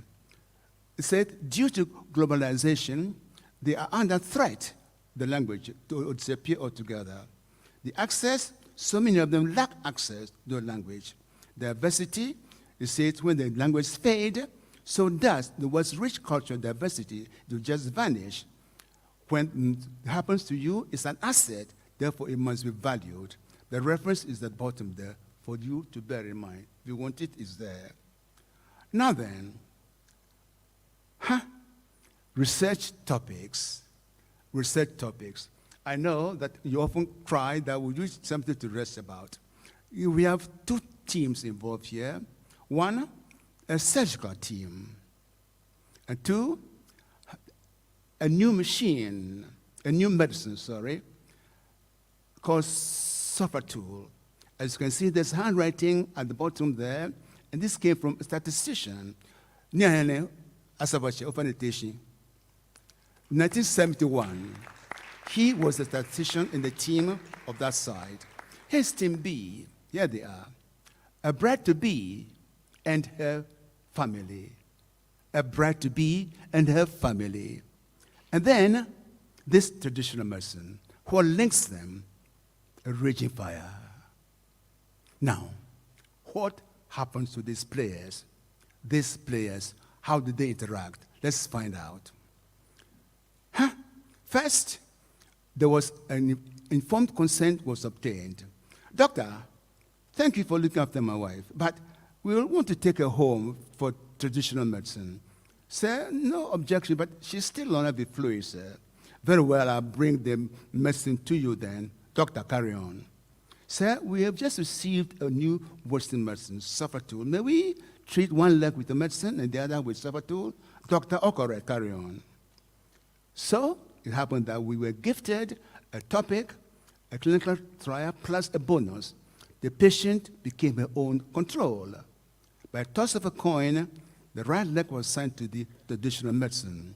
And now this is what happened. The outcome conclusions. Now then, the right leg healed faster without any scars. This is the moral of the story. Research topics are available at your feet, if only you have eyes to see them. Blend your clinical work, blend operations, blend audit, blend research. In blending systems, we are all winners. Thank you very much.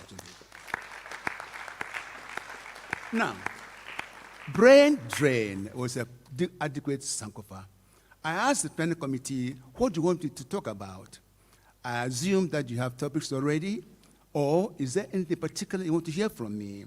And they gave me a response, can be summarized. I want your attention for this table. It goes like this.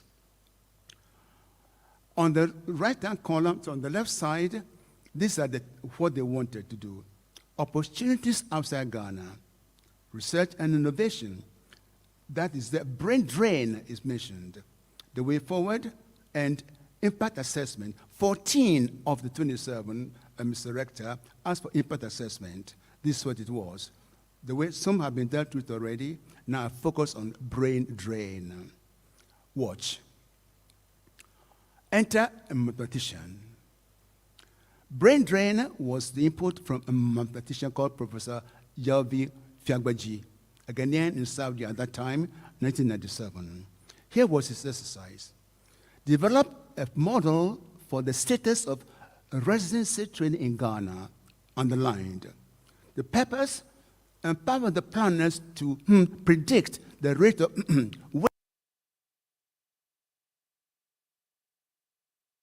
to control the model. This way he was told, the mathematician.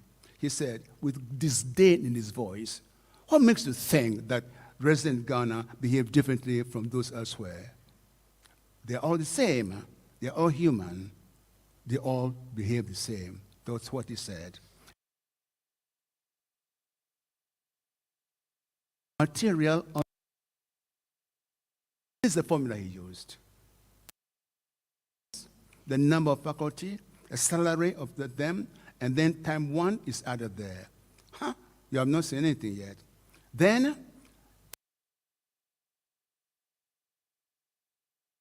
and that is my question 2. Now, this is strictly for only the mathematicians among you. It says here, that is question 1. And that is question 2. But please, forget about them if you're not a mathematician. But we have to involve them at that time to get the precision that we require. Thank you. Now then. So, he went back to logic. This is what he said. This is very important.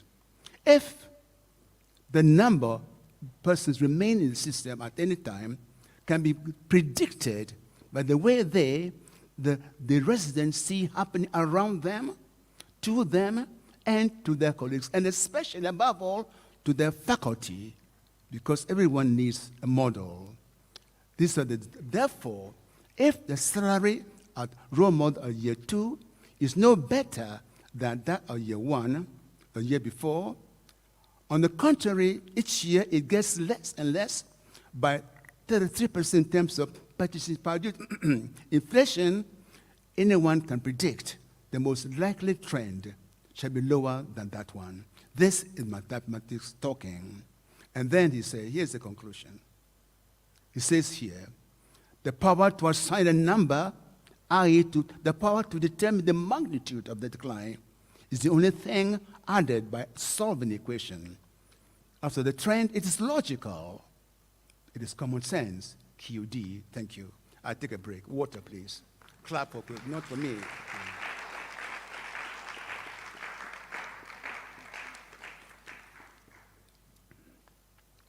Now we're almost there now. We are coming to now the review of the college's plan.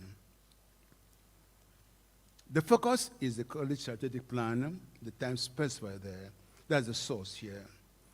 It says that we are only three things were cited to show that, yes, you're interested in things to come. You said that on your SWOT analysis, you address AI. You shall use AI to enhance resident training experience, and it's being developed globally. Therefore, you also want to participate in it. So far, so good. Now then, the other evidence came from interaction with Professor Park Monaku and Sam Debra. And it was said a lot of brain energy has been invested in these documents. Given the certain advent of AI, everything has changed, and changed for enhanced efficiency. All right. Therefore, with regulation as the foundation is a suggestion here. Moving on from this milestone 3, the speaker respectfully suggests that the college can duly approve, install, and regulate at the foundation of the current strategic plan when it comes to its midterm review. Now, this was the suggestion made to Sierra Leone many years ago and repeated sometime after that. And this is what it looks like. On the right-hand side, you have the bottom. The foundation is AI and emerging technologies. That was suggested to them at that time, and everything else should be built upon that. Support for the training, research, training facilities, teaching hospitals, training structure, research, the administration, everything is included there. Now look at this. The others invited as external examiners were these two, Paul Nyame and Adujemfi. So we plead with you to consider that. And now we move on to the final milestone, number 4, AI and emerging technologies. A novel environment and AI has been an emerging thing. We are great where you are already.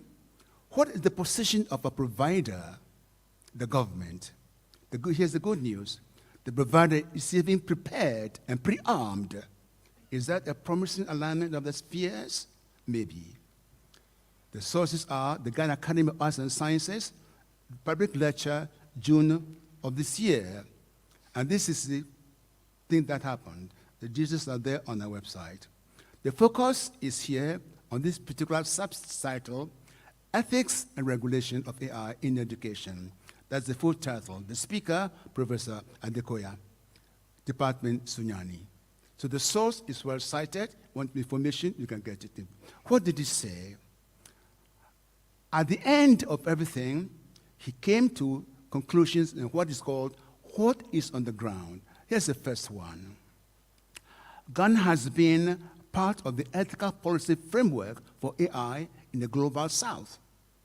He said that pilot projects conducted in 2019 by UN, Global Pulse, and German Federal Ministry for Economic Cooperation and Development, and something else, dedicated to support the development of local policy frameworks in AI.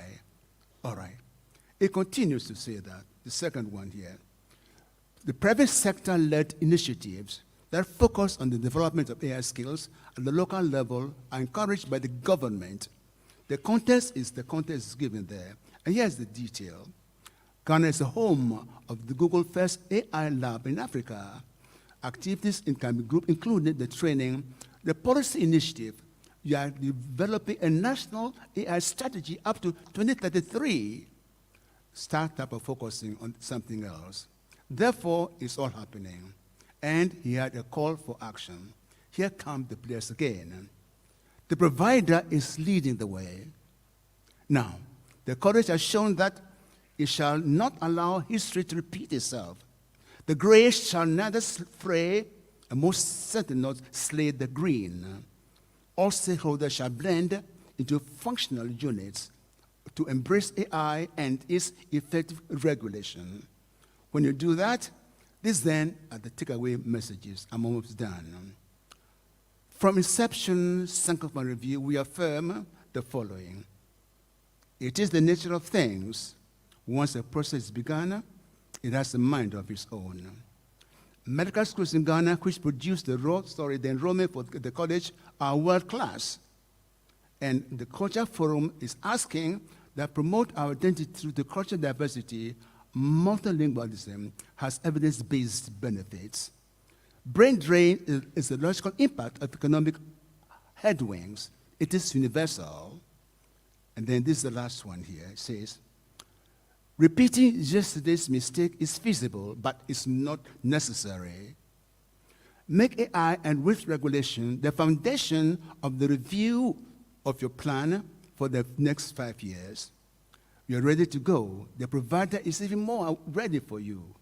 The approach is necessary, feasible, and efficient. Here's my ending. As I did 26 years ago, and so again today, the province has been mine to deliver precepts. The power is now to execute. Thank you very much. Madam, wait, I have not finished. No, how much time I have back? No, this is what happened.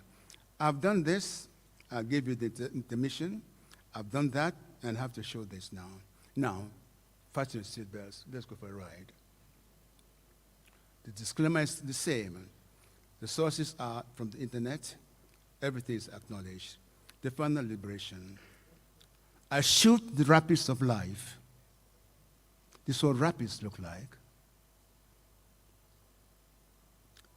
And glide off the cliffs at dawn. And serve the thermals at dusk. If you would ride roller coaster, stick around. This is what it looks like, roller coaster. If not, please bail out now. I alight further on landing strip. No longer hostage to the sweet tremors of procreation, I let go lightly what the others prize. I savor mint on solo flight without feeling cast away. I cherish solace in solitude without craving bon voyage. Betting my soul on this pearl, every gain is loss, and every loss gain. I dance to inner tunes of glory, barefoot on the embers of fortune.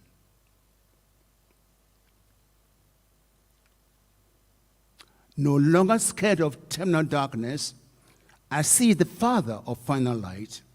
To be in love with everyone, but expect not from any man. God sufficient by my sunset. God sufficient by my sunset. Now that, the final liberation. I'm done. Thank you very much.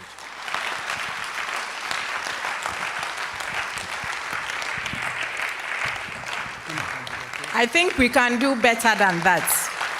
A sounding round of applause for our speaker.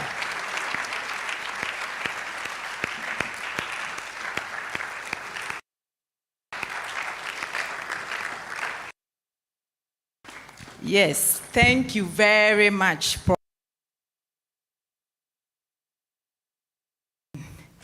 And no wonder he's an Odadie. We have Odadies in the house. And if you don't know, I'm a lady Odadie. So I was in Pre-Sec Sixth Form Science College, 1990 to 92. Prof, thank you very much for this very wonderful lecture this afternoon. Please take your seats. It takes a surgeon and a poet to deliver and dissect the topic for us. And we heard so much. And for me, the take home, even as he talked about Inception, I learned two things. I realized that it's very good to document very well because you could tell that the history was well documented. And then the acknowledgements. So no wonder that he's a successful surgeon, because there is a saying that no one who achieves success does so without acknowledging the help of others. And so we need to acknowledge people for the role they've played in the inception of Ghana College of Physicians and Surgeons. And then he took us to Sankofa. And again there, I realized that he made some acknowledgements as well, acknowledging all those who played a role in the college, talked about decentralization of the medical college. And so now residents do not have to travel to Kolebu to write exams. There are several centers where residents can take exams. Okay. And staying relevant to the times. And so at the time, he mentioned that they were told that, look, don't go and consider hair transplants. But now we are talking about artificial intelligence. Yes, because we are evolving. The world around us is evolving and we need to revolve as well. And we enjoyed deserts to have their rivers. And another eye-opener was our culture, our mother tongue. Unfortunately, we live in Ghana where parents pride themselves. Mebani dion tichiyo. But we've learned that it's good for people or children to grow up and be able to speak more than one language. It's important. And for the residents who are in this room and those who are listening to us online, he reminded us that research topics are available at our feet. We have very low turnout of residents and, at the fellowship level, and it's because of the research. So today, Prof is telling us that the research topics, they are available at our feet. Even as we sit in the consulting rooms, the topics are there. So please be encouraged. And as for the brain drain, the mathematical equation, I think when Prof shares the slides, we'll take our time and study the mathematical equation. Okay, and then he finished with AI and the fact that it's already in the strategic plan of the college. So thank you once again, Prof. And at this point, the floor is open. We will take comments, questions. Prof is still seated there, and he will be ready to answer and interact with the audience. So I think that if we have microphones around, I don't know, or we want people to walk to the mic. So I see a mic here and another one there. So if you have a question, kindly walk to the microphone and ask your question, or if you have a comment to make. The floor is open.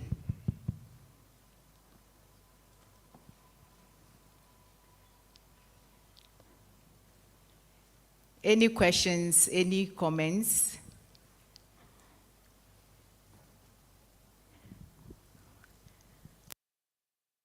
Pom Boatin has the mic. Prof, please go ahead. I don't have a question. I have a few remarks about this. Yes. I think we might have heard from Professor Rujanfi that this is a man who was a teacher and who was the same age as his students. And David, Professor Fureje mentioned our encounter with him in 1974. I just want to say a few things about what he did that had a lot of impact on my life. Surgically, he taught me a lot.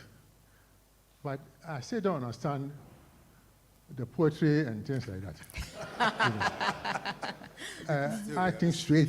I mean, if you want to tell me something, tell me straight so that Understand? We don't go through this.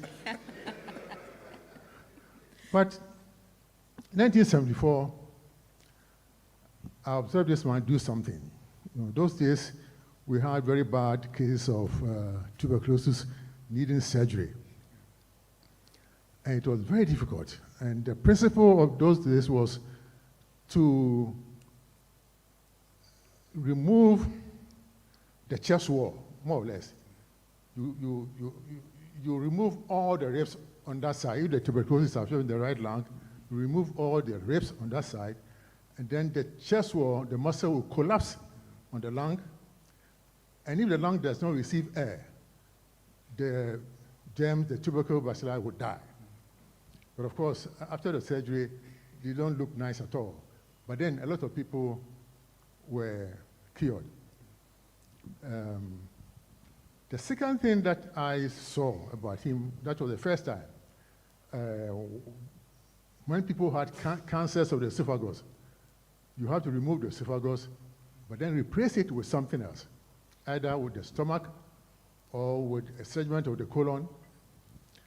And basically, he was a general surgeon interested in thoracic surgery. So he chose a path. You can come from the abdomen to the neck to join the esophagus using 3 routes. One under the skin, subcutaneous route, and one behind the breastbone, and the third one is intrathoracic. And he chose the subcutaneous route. But then you can imagine that after eating, you have to massage the food down. But that was a novelty at the time. And these are the things that stuck with me. The third thing that was not mentioned was when he had a Smith and Nephews scholarship to go to the UK to do thoracic surgery, he worked with Melrose. And they developed the heart lung machine. Yeah. Those days, Professor Ismail, we showed a slide here. He did the first open heart surgery in Ghana, but those days we did not have the heart lung machine. Yeah. They did what we called surface cooling, where Ismail will anesthetize the patient, put the patient in the bath, cool them to about 32 degrees, and when the heart starts fibrillating, to put the patient on the table, open up, and quickly do whatever they want to do within 15 minutes. But now we have the luxury of a heart lung machine, and we can work for hours and hours. But Rosalade Wasonu, STEAM in the UK, started developing the heart lung machine in his hospital. So on this stage, as you are giving us this wonderful lecture, let me tell the audience what you have done, and God bless you. Thank you very much. So if you are seated here, think about it, what people will say about you some years to come. Okay. Yes, so please my name is Hazel, and I want to say congratulations to Prof for the wonderful things. As a surgeon and also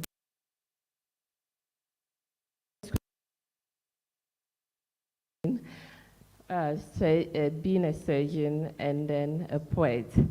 And did you, writing the poems, was it a form of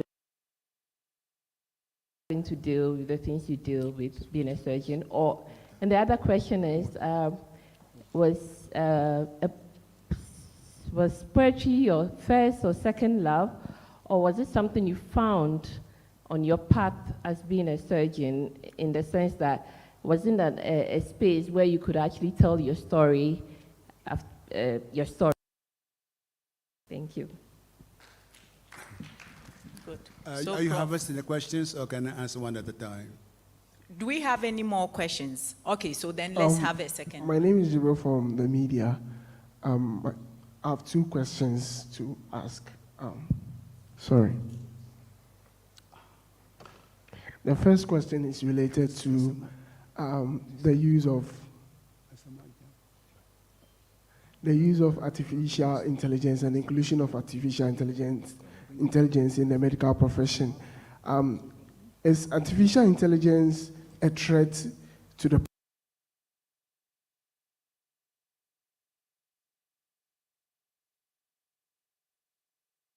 profession?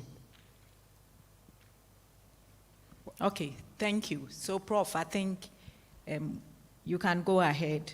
The first question had to do with the relationship between you being a surgeon and a poet, which was your first love. And then the second question is asking about the use of AI in medical education and the ethical considerations. You are here, His Excellency, Professor Wale Okandira. Please answer the first question.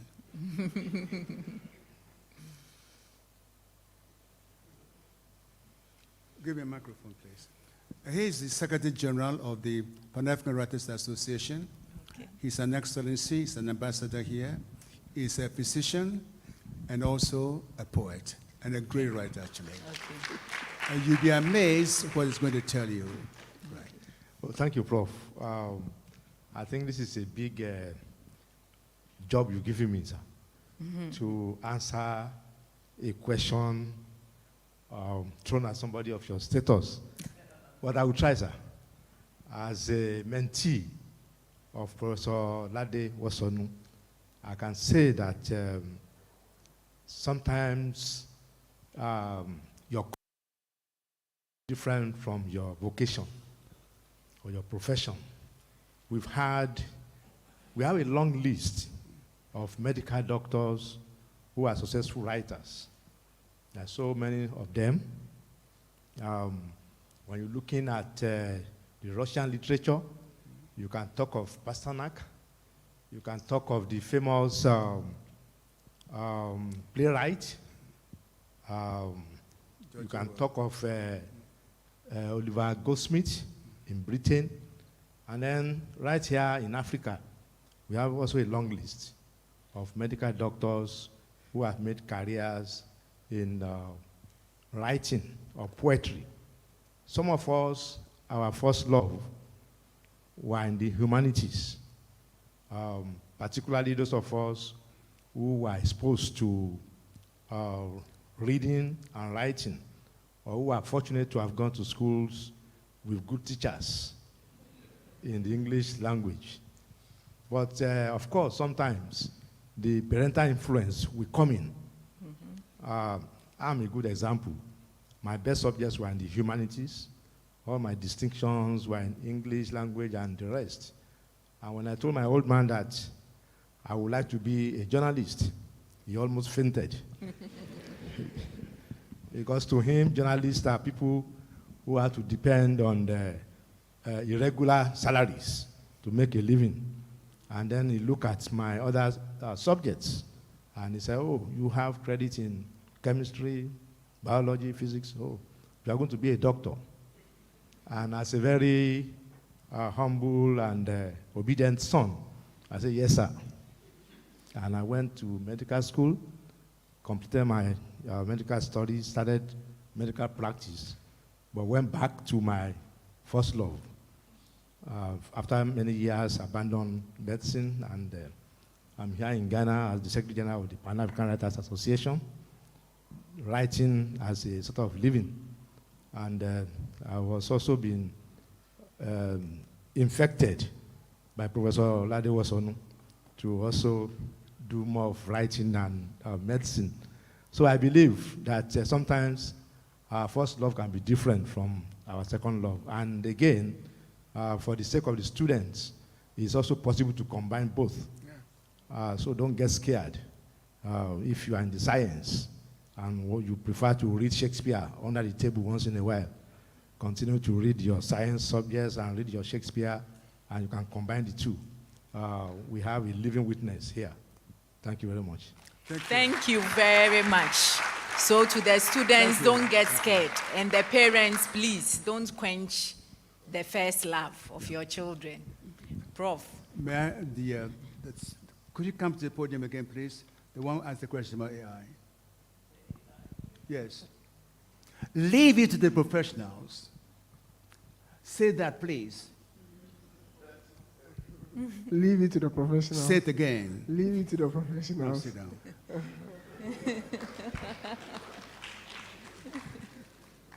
Leave it to the professionals. My role is just to ring the alarm. The time is 3 here. regard it when you come to review your plan, halfway term, make it the foundation.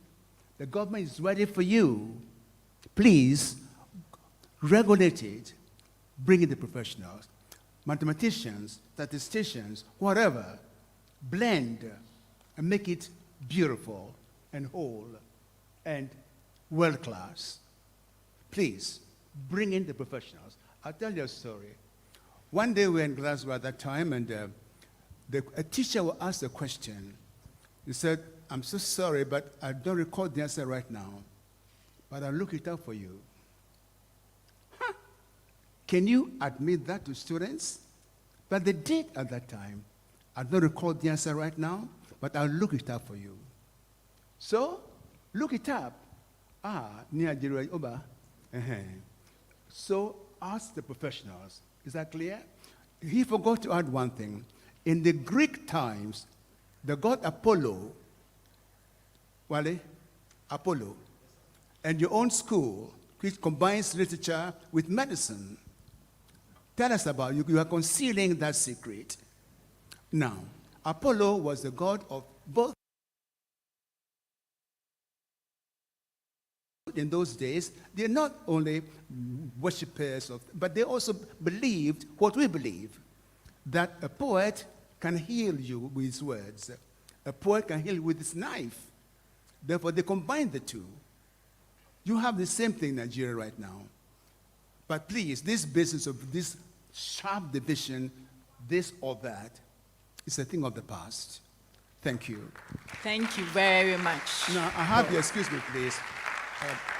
Those who are here, I have the names here, Sabella Kwache, Ofere J, Elizabeth, Adefio Shandov, Togbi Boatruth, Madame Asafache Nunu, Madame Matilda Arthur, Ruby Jangba, His Excellency, my schoolmates, Kwabena Fripon Boating, and so on. I'm very grateful to all of you. Bon Patayeko, you will find your Adon. Akwane Mukata, Chukran.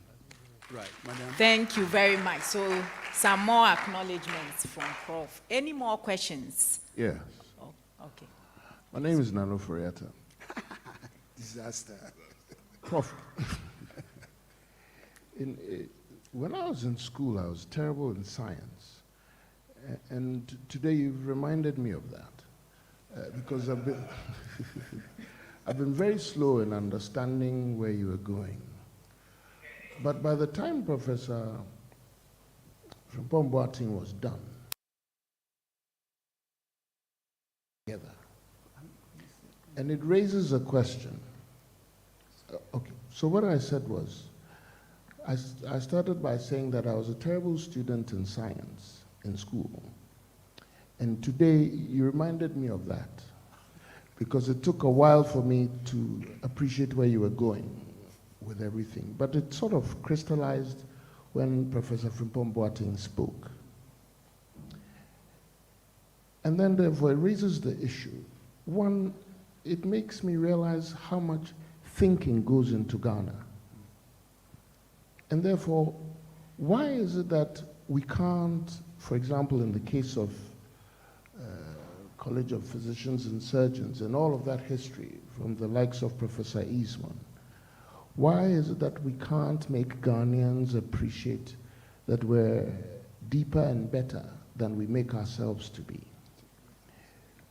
The collection of information you put out this evening leaves a lot to think about. And there's a lot to be proud of. A lot of people to be proud of.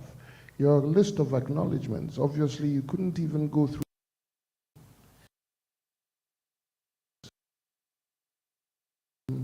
count in one way or the other.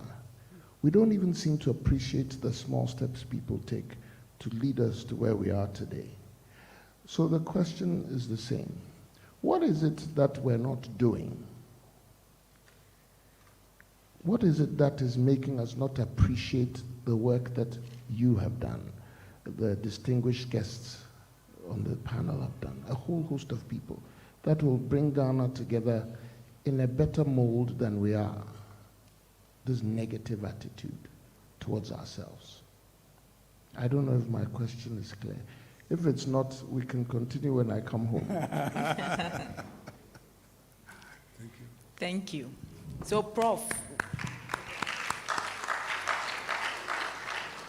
Would you want to react? Or you continue when he comes home? Yes, we shall continue under the mango grotto. Yes, mango grotto, yes. Thank you very much for that contribution. Thank you. I think somebody in front of him wants to answer the question.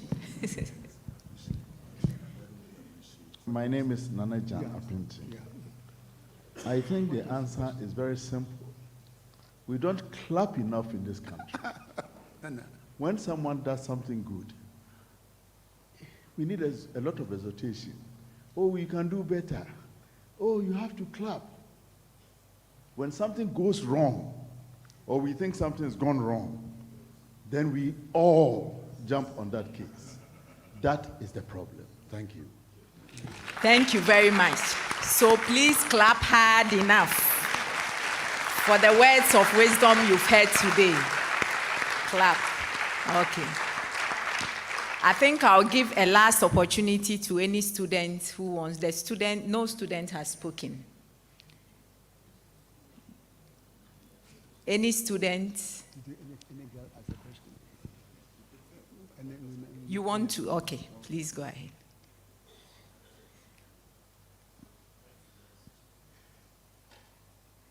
Thank you very much. The presentation, very excellent. Another dear indeed. Shall we give it to him? Heat. Thank you. Prof, I want to bring it a bit down and then start the discuss at our level. Poetry, writing, medicine. At the top, it's quite easy to have a blend. But increasingly, it's becoming more segregated at our level. They are running wider apart. It is difficult for a student who is reading science to read French. It is difficult for a student who is reading visual art to read something in the humanities. At best, he is given elective mathematics because he may proceed into engineering. We have had discussions, but where do we start and when? Where the senior high school students can say that I cannot pass mathematics, but I can be a good scientist if I'm to do something in biology. Or where the physics students can say that with my combination in mathematics without chemistry, I can go further to do something in engineering. Or if I want to do something in the arts, and I'm a science student, I can still go ahead, borrow a few from the languages, and still go ahead. Even if I want to do writing in health or on health issues, I can still do it. Where do we start? And I think this is the time to crack the ground. It must come down to our level. And we must begin to allow the young man, young woman who is in blue and brown khaki and in sandals to decide that I can select a few subjects and make them together to become what I want to become in the future. Not to coagulate them into an oven of beacons and let them come out only to know one direction until when in the course of studying in the university, an opportunity outside the shores of our country will allow them to do what they want to do and blend what they have started from their school. Thank you very much. So, Prof, I'm leaving the discussion that it should be possible that the student who is coming out of senior high school should have selected subjects and enter into a university here in Ghana, read his preferred programs, and still become what he wants to become. And even if it is a novelty, there should be a first. Even if it is wrong, for him to be corrected, and others will follow in his mistakes and make it right so that others will become what they want to become. Thank you. Thank you. Thank you. Madam, First of all, I want to refer to the previous two speakers before I come to him. We are members of the Ghana Association of Writers and also the, the board, the advisory board. We've been through some hard times these days, and I thank you very much for coming, and I appreciate your comments. Now then, at student level, you must understand something called priorities. Priorities. When I was in Form 3 in Presec, at the end of Form 3, going to Form 4, we had to choose between art maths or literature. And I wanted to do both, but the one or the other, so I had to drop literature, and I wept. No problem. I went to St. Augustine's, and during the prayer time, we were radioactive. They were kicked out of the chapel because we belonged to a different group, therefore we were not allowed in there. Instead, I went to the field, talked to the birds, and watched the flowers, and became in nature with nature. They were doing T.S. Eliot's Murder in the Cathedral. At that level, I wanted to play a part because the literature was close to me, and I was, believe it or not, the first priest. I went to Glasgow University, and it was still bugging me, but I had to drop everything and focus, become a doctor first. I packed everything else. I have to earn a living as a surgeon. Then I could take up writing again. So this business of mixing things up, you have to stop. What may interest you, you have to read wide and be educated by reading wide. Delve deep into subjects which you are assigned. Delve deep into them. And then after that, get a profession. And then if that, as you said, is your passion, do it. But if that's your calling, sacrifice everything else for it. But be careful. Readers are not that many. Be careful for adopting writing as a profession. That's all I have to advise you to do. Prioritize things, read widely, and be patient. Thank you. Thank you. Okay.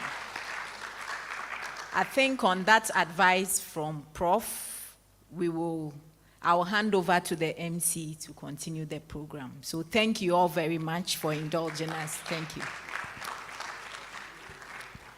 Am I free now?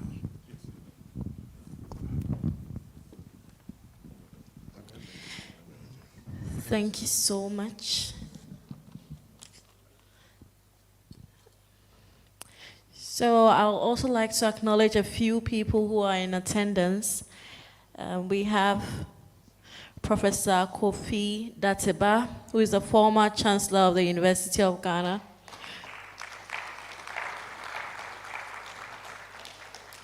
We also have Michael Yao Ameko, who is the board chair of the Agbavé Rural Bank, here on special invitation by Prof. We also have Dr. Asamoah Ba. He's a board chair. If you listen closely, he was mentioned in the public lecture. So he's the board chair of the University of Ghana Medical Center. He was one of the speakers in the 1997 GMA AGM, where the college was conceived, yes. So he was one of the speakers then. And then we also have Nana, sorry if I get the name wrong, but I think it's Nana Jane Apenting, who's the chief. We are honored to have you here. We also have a former Minister of State, Professor Kwabena Frimpong Boateng. Prof, it's good to have you here. We have former First Lady,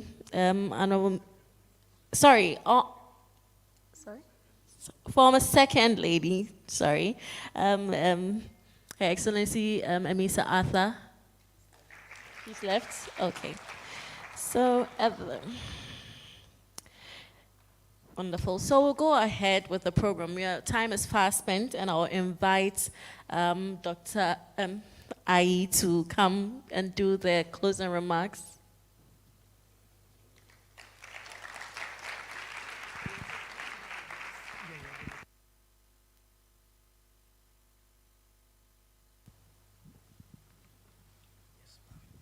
Thank you very much.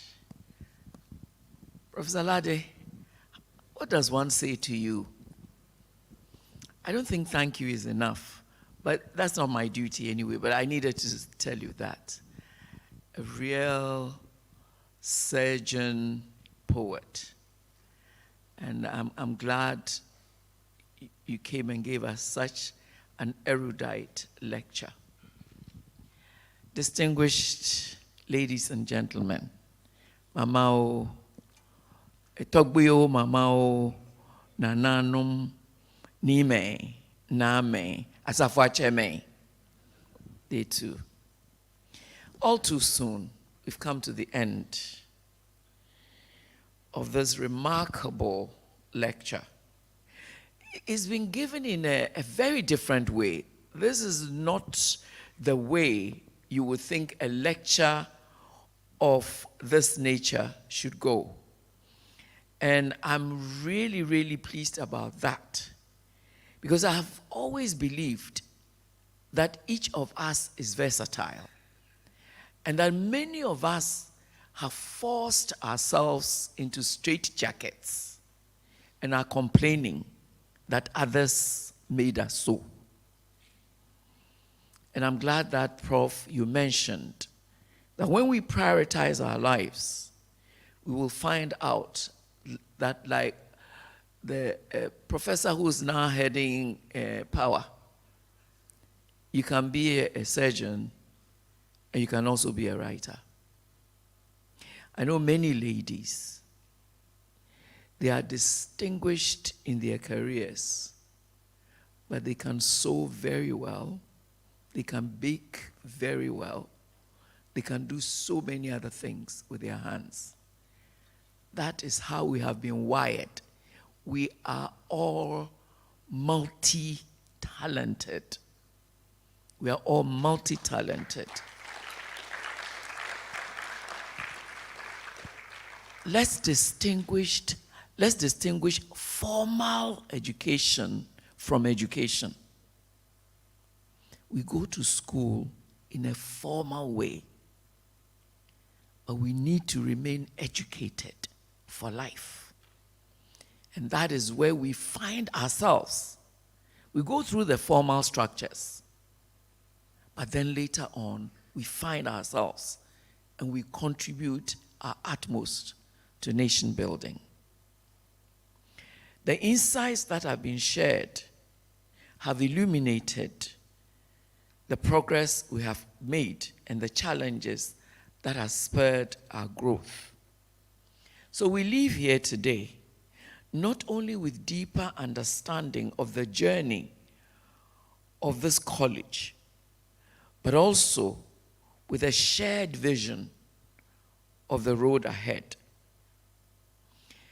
Let us carry the lessons we have learned and the inspiration we have gained from this event into our own individual daily endeavors. Let us continue to foster an environment of collaboration, innovation, and continuous improvement in our medical postgraduate training programs. As we move forward, let us remain dedicated to nurturing the talents and aspirations of young medical professionals, some of whom may be also very good in the arts, playing the guitar, playing the keyboard, singing, none of which would make them less great doctors and professionals. We are created to impact other lives. That is what brings us fulfillment. And for the students here, I'd like to challenge you. Your parents have done you no wrong. The schools have done you no wrong by giving you the subjects you're studying. You do yourselves wrong when you decide that that is the only pathway to life. Even during your school age, there are many opportunities to learn other things. My grandchildren are learning Chinese in their spare time. They are also playing games in their spare time. You also have spare time. Learn to do something other than what you're studying, and you'll become a better person. Remain empowered as students. That's the value of reading. Your phones should not just give you games. Your phones should expand your knowledge. What does AI do? What can AI do, for example? Nobody will teach you in the classroom. But Dr. Google can do all that for you. We are raised to become leaders, researchers, caregivers, and other people who will shape the future of medicine and healthcare in Ghana. I'm confident that the next 2 decades of medical postgraduate training in Ghana will be marked by even greater achievements and advancements.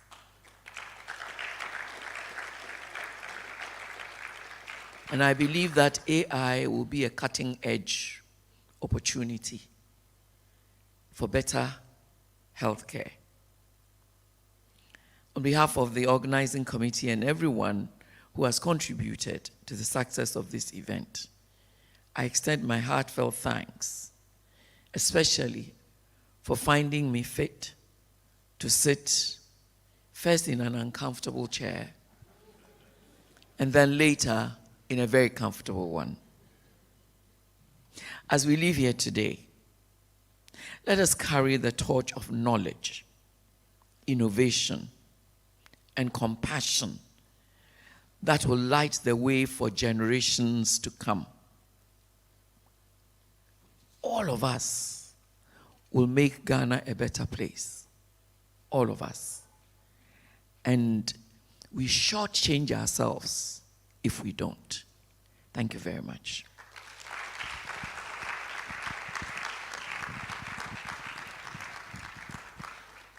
Thank you very much, Reverend Dr. Ayer. Another round of applause for her. Such wise words. So before we go, I have an announcement for us all.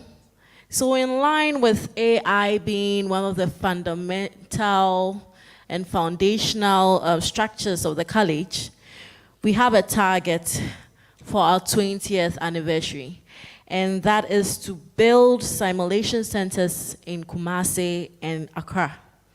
This is very important to the training of medical doctors, and we would like to call on all of you to support us. We have a fundraising dinner, which is going to be held on the 25th of August at the Marriott Hotel. Our target is 2 million Ghana cedis. It sounds like a lot, but we can get there. And tickets are currently available at the registration table. So we call on individuals, corporate bodies, institutes, and NGOs who want to support us. You can get tickets from the desk. If you want to do more, you can contact Munira, who is the secretary to the planning committee, and she would be glad to show you the ropes. So next we have Dr. Hannah Ayeteani, who is going to give us the vote of thanks. She's also a member of the planning committee and an oncologist at Kolebu Teaching Hospital.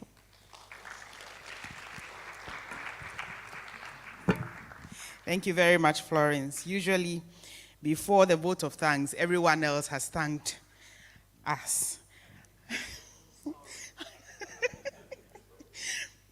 Thank you very much. I'm grateful for the honor accorded me to give the vote of thanks for this August 2nd public lecture as part of our 20th anniversary celebration. First, I'd like to thank the Lord God Almighty for graciously giving us this beautiful day to have the lecture. Secondly, I'd like to thank our speaker, Professor Lade Wasonu, with an Asante Gu on the E, for an excellent lecture delivered on Inception, Sankofa, and AI. It was an exceptional experience, and very important information on the roadmap to the college was given, the date and the way forward, in a very poetic fashion, I must say. Thirdly, I would also like to acknowledge our distinguished members of the high table, Chairperson Reverend Dr. Joyce Ayi, Council Chair Professor Yawedu Jemfi, College President Professor Samuel Deborah, Vice President of Division of Surgeons Professor Pius Agbenoku, Vice President Division of Physicians and 20th Anniversary Planning Committee Chair Dr. Justin Ansa, Rector Professor Richard Adanu, Moderator Dr.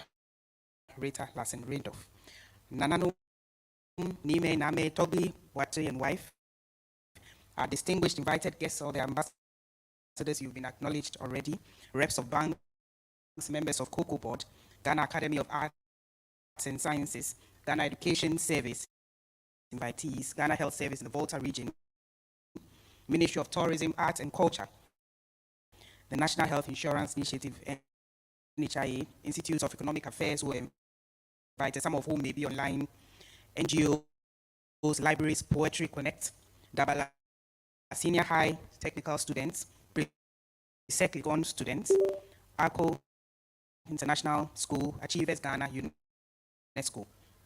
Then to our past president and rectors of the Ghana College, Vice Rector Dr. Henry Lawson here, faculty chairs and secretaries, fellows, members, residents, all those joining us online, members of the general public, journalists, planning committee members of the 20th anniversary, Ghana College staff, masters of ceremony for today's public lecture. Excellent work done. May the Lord bless you richly for joining us and for coming. I'd like to once again say thank you to Professor Lade Wasonu. We cherish your wisdom, perfectionism, and grace. I was blown away when I heard the apt attention to detail in preparation towards the public lecture. God bless you and continue to grant you divine health and strength. Ayuko, thank you very much.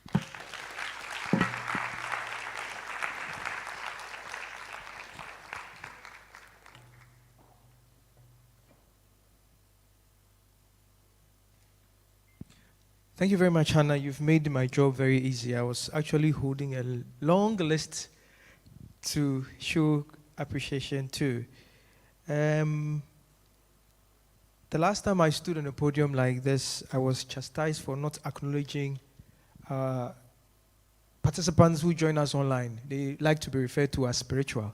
So those who joined us spiritually, we acknowledge you as well. So I took a trip to Bukom, and I met an amateur boxer. And I tried to invite him to this program. And he said, Kwe, Nana, so this your AI. Can it bring Banku Keflo? So for him, until the AI can bring him some Banku and Shitolo, he doesn't believe in it. But whether you like it or not, AI has come to stay. And this is a beautiful example of marrying history with the future. Per seconds, I would love you have an anthem that you sing for great men, right? You do? Please, do me the honors. Can you be on your feet? Per seconds in blue and not in blue, if you are here. Clear your throat. And look in the direction of our guest speaker. I know you have an anthem. I don't know who raised it for me.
We're serving a living God, right?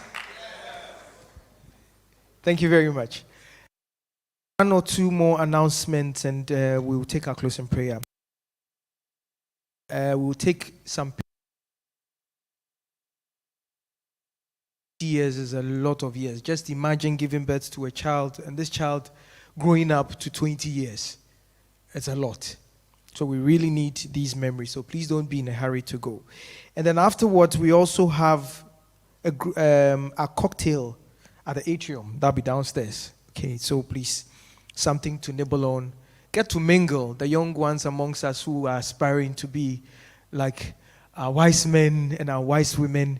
Please get to know them. Pick a number or two, and who knows. Last but not the least, I'd like to give a big one to Dr. Justina Ansa, who is the chair for the planning committee. Dr. Ansa, I know you were not expecting this. You would have stopped me. I know. And that's why I have the platform. Thank you very much, Dr. Ansa. Thank you so, so, so much. On that note, we would like to invite to the podium a seasoned man of God to commit us to God, Very Reverend Professor Johnson K. Asamoah Jedu. Papa Sofo, please let's give it up for him. If you won't clap for him, clap for God. Hey, baby.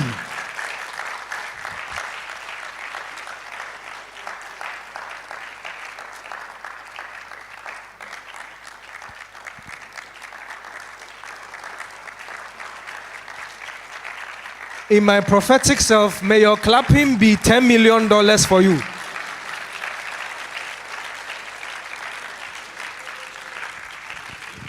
Thank you.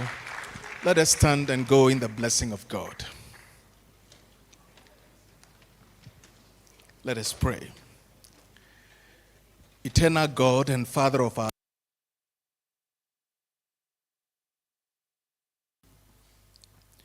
and for the privilege of being together to listen to your dear servant, the accomplished Professor Ladi Wusonu. I want to thank you for his life's work and the ways in which he has impacted this world, his own generation, and those after. We are grateful to you for this institution, the College of Physicians and Surgeons, and the men and women through whose knowledge and work you bless humanity, lift people from lows unto highs, restore hope and confidence in times of fear, loss, and peril. You are a God of restoration. So I want to thank you that after 20 years, the institution is doing well. We trust that the next few decades ahead of them will see them moving onto greater heights, continue to be a blessing to our nation and beyond. We are leaving this place. We pray that your presence will accompany us as a pillar of cloud every day, pillar of fire every night. You know each one of us by name. May we be blessed. May the works of our hands be blessed. May this institution blossom, live to your glory and the blessing of your people. Grace, mercy, and peace from God, Father, Son, and Holy Spirit, rest and abide with each one of you, now and always. Amen.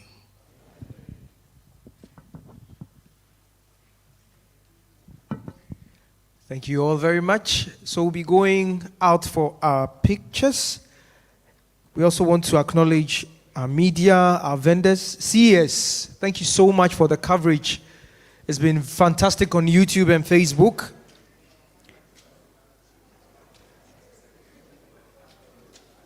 And our other organizing committee members, Muni and your team, big ups. Thank you very much.